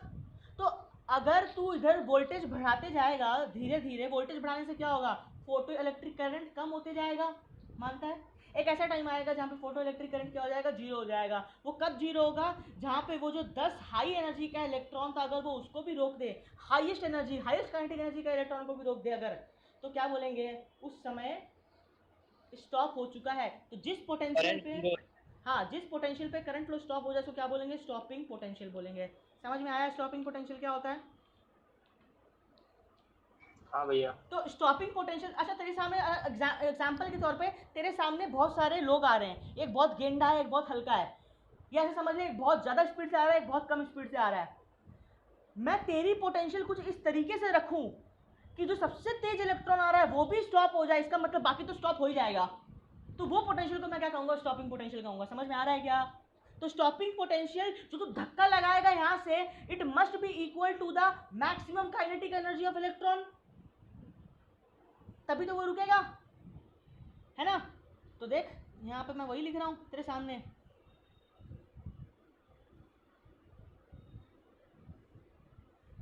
देख क्या लिख के रखा है, नेगेटिव पोटेंशियल को बढ़ाएगा तो क्या होगा, electron photo electric current decrease होगा, और एक ऐसा टाइम आएगा जहाँ पे 0 हो जाएगा। उस नेगेटिव पोटेंशियल को स्टॉपिंग पोटेंशियल या कट ऑफ पोटेंशियल बोलेंगे। स्टॉपिंग पोटेंशियल पे क्या होता है, वोल्टेज के, देख फोटो इलेक्ट्रिक करंट क्या हो जाएगा स्टॉपिंग पोटेंशियल पे, 0, लेकिन क्या एमिशन होगा, क्या एमिशन होगा, होगा ना भैया, एमिशन तो होगा, भले ही देख जितने भी इलेक्ट्रॉन आ रहे थे वो क्या हो जा रहे हैं, जितने भी इलेक्ट्रॉन आ रहे थे वो सारे के सारे इलेक्ट्रॉन क्या हो जाएंगे बता, वो सारे के सारे इलेक्ट्रॉन जो हैं वो रिवर्ट बैक हो जाएंगे, नहीं पाएंगे, देख पहुंच नहीं पाएंगे। बहुत बढ़िया टर्म है, मतलब जितने भी इलेक्ट्रॉन्स तूने यहाँ पे भेजने हैं वो क्या होगा, देख वो सारा का सारा इलेक्ट्रॉन्स जो है वो जाएगा जाएगा और घूम के आ जाएगा, मैक्सिमम काइनेटिक एनर्जी वाला भी जस्ट छू के आ जाएगा, समझ रहा है इस चीज़ को। लेकिन वो इस प्लेट पे नहीं पहुंचेगा, वो चकमा दे के आ जाएगा, क्योंकि यहाँ पे क्या है, नेगेटिव पोटेंशियल है। क्लियर है चीज़, वो पहुंच नहीं पाएंगे, वो रिवर्ट बैक हो जाएंगे। तो जितने भी इलेक्ट्रॉन्स हैं वो कहाँ एक्यूमुलेट हो जाएंगे, एमिटर प्लेट के अराउंड में एक्यूमुलेट हो जाएंगे। क्लियर है ये चीज़। हाँ लेकिन यानी स्टॉपिंग पोटेंशियल पे नीट पे क्वेश्चन आता है, क्या फोटो इलेक्ट्रिक एमिशन हो रहा होता है? हाँ हो रहा होता है, ठीक है, और वो एमिटर प्लेट के अराउंड में एक्यूमुलेट हो जाते हैं। तो देख मैंने क्या किया, पोटेंशियल को बढ़ाया बढ़ाया बढ़ाया, एक ऐसा पोटेंशियल आया जहाँ पे करंट क्या हो गया, जीरो हो गया। समझ रहा है इस चीज़ को, ग्राफ। अच्छा हाँ भैया। अच्छा यहाँ पे एक और चीज़ देख, अगर तुझे वैल्यू निकालना है तो मुझे बता, हम क्या कर रहे हैं, बैटरी लगा के रखा है ना, बैटरी को इस तरीके से लगा रखा है कि ये पॉजिटिव और नेगेटिव हो गया। भैया इससे पहले वाला ग्राफ जो था वो उल्टा था क्या? मैंने नेगेटिव साइड में बनाया ना, क्योंकि पोटेंशियल नेगेटिव है। देख यहाँ पे देख क्या है, यहाँ पे मैं ये कह रहा हूँ, क्या बोला था, हाँ बैटरी तुझे पता है, सर पढ़ाए होंगे, बैटरी क्या करती है, वर्क करती है उस चार्ज पे, और उस पे जो वर्क करती है वो हम लोग कैसे निकालते हैं, Q into delta we, Q into change in voltage. Magnetism में भी मैंने बताया, charge into change in voltage क्या होता है, वर्क डन होता है, और इस वर्क डन क्या होता है, चेंज इन काइनेटिक एनर्जी, ये भी मालूम है। इसका मतलब देख क्या हो रहा है, बैटरी क्या कर रही होती है, वर्क कर रही होती है, उसको लो पोटेंशियल से हाई पोटेंशियल पे इलेक्ट्रॉन को फेंक रही होती है, मानता है ना इस चीज़ को। तो बैटरी वर्क कर रही होती है, कैसे निकालते हैं, Q इंटू डेल्टा वी से निकालते हैं, और वो किसके बराबर होता है, change in kinetic energy. Change in kinetic energy मतलब kinetic energy final minus kinetic energy initial. तू क्या कर रहा है, तूने बैटरी इस तरीके से लगाई, तूने बैटरी इस तरीके से लगाई कि वो जो चार्ज था, चार्ज पार्टिकल कौन था, इलेक्ट्रॉन था, माइनस ई चार्ज था उसका, है ना, एक इलेक्ट्रॉन पे मैक्सिमम काइनेटिक एनर्जी का जो इलेक्ट्रॉन था, ठीक है, फाइनल काइनेटिक एनर्जी उसकी जीरो होगा, जो इनिशियल काइनेटिक एनर्जी क्या होती है, मैक्सिमम, क्योंकि तू मैक्सिमम काइनेटिक एनर्जी वाले इलेक्ट्रॉन पे स्टॉपिंग पोटेंशियल लगा रहा है ना, अगर वो स्टॉप हो गया तो बाकी सब भी तो स्टॉप हो ही जाएगा। तो इसीलिए इनिशियल काइनेटिक एनर्जी उस इलेक्ट्रॉन की क्या होगी, मैक्सिमम होगी, और फाइनल क्या हो जाएगी, उसकी जीरो हो जाएगी धक्का लगाने से। और तू किस चार्ज पे लगा रहा है, एक सिंगल इलेक्ट्रॉन पे लगा रहा है जिसका चार्ज क्या है, माइनस क्यू, और ये क्या हो जाएगा, वी एस यानी स्टॉपिंग वोल्टेज। तो स्टॉपिंग वोल्टेज का वैल्यू क्या हो जाएगा, minus e V S equal to minus kinetic energy max, और ये स्टॉपिंग वोल्टेज जो तू लगा रहा होगा वो क्या हो जाएगा बता, देखिए यहाँ पे लिखा मैंने सेम चीज़। ओ अच्छा, वो जो तू वोल्टेज लगाएगा वो भी तो नेगेटिव ही होगा, -5 -10 जो भी है, तो इसलिए माइनस किया, समझ रहा है इस चीज़ को।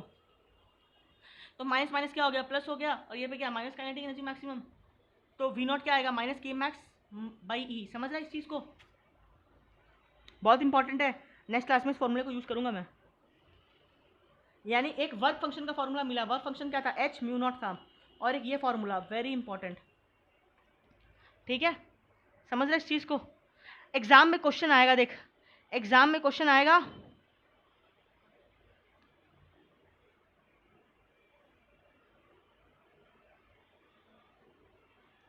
एग्जाम में क्वेश्चन आएगा, देख ये वाला कहाँ गया, इधर देख ले,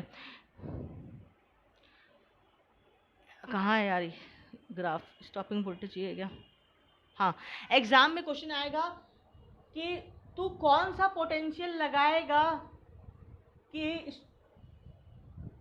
तुझे फोटो इलेक्ट्रिक करंट जीरो मिले, तू नेगेटिव पोटेंशियल लगाएगा, समझ रहा है आंसर। हाँ एग्जाम में एक और क्वेश्चन आएगा, कितना स्टॉपिंग पोटेंशियल, एग्जाम में जब पूछेगा स्टॉपिंग पोटेंशियल तो तेरा आंसर किस में जाएगा, पॉजिटिव में, क्योंकि स्टॉपिंग ऑलरेडी लिख दिया है, समझ रहा है इस चीज़ को। देख जब भी बोले कि किस पोटेंशियल पे फोटो इलेक्ट्रिक करंट जीरो आ जाए, किस पोटेंशियल पे फोटो इलेक्ट्रिक करंट जीरो आ जाए, तो तेरा आंसर क्या जाएगा, माइनस, और बोले किस stopping potential photo electric current zero हो जाए, तेरा आंसर क्या हो जाएगा, प्लस वी एस या वी एस या वी नॉट, जो लिखना लिख लो, समझ रहे हैं इस चीज़ को। अगर स्टॉपिंग पोटेंशियल बोले इसका मतलब ऑलरेडी नेगेटिव मान चुका है, स्टॉपिंग पोटेंशियल तो नेगेटिव ही होता है, ठीक है। अगर देखो बोले किस potential photo electric current zero आएगा तो तेरा आंसर माइनस में जाएगा, और पूछे किस पोटेंशियल पे फोटो इलेक्ट्रिक करंट जीरो होगा, तो स्टॉपिंग पोटेंशियल पे तेरा आंसर क्या जाएगा, प्लस जाएगा। इसमें एक और पूछता है कि फोटो इलेक्ट्रिक करंट को जीरो करने के लिए, फोटो इलेक्ट्रिक करंट को जीरो करने के लिए जो कलेक्टर है उसका पोटेंशियल एमिटर से नेगेटिव होना चाहिए कि पॉजिटिव होना चाहिए, नेगेटिव, पॉजिटिव होना चाहिए। अरे कलेक्टर तो नेगेटिव होगा ना विथ रिस्पेक्ट टू दिस, तभी तो ये रिपेल करेगा, हाँ निगेटिव होगा, और इसका एमिटर का with respect to this collector positive होना चाहिए, हाँ समझ समझ गए। इतना ही मैंने बताया था लास्ट क्लास में। मैंने बहुत फटाफट तुम लोग को रिवीजन करवाया है अपने मैक्सिमम स्पीड में, और जस्ट इतनी था, ठीक है। 1.5 घंटे में कंप्लीट करा दिया सब कुछ, ठीक है। रतनपाल, ठीक है, आज के लिए इतना रहने देते हैं, ठीक है। ठीक है भैया। ठीक है भैया। तो खुश- अगला क्लास स्कूल में ना भैया? अगला क्लास कल होगा स्कूल में, और क्या बोलते हैं, तुम वो करना है, तुम्हें जो क्वेश्चन भेजा है ना मैंने, क्वेश्चन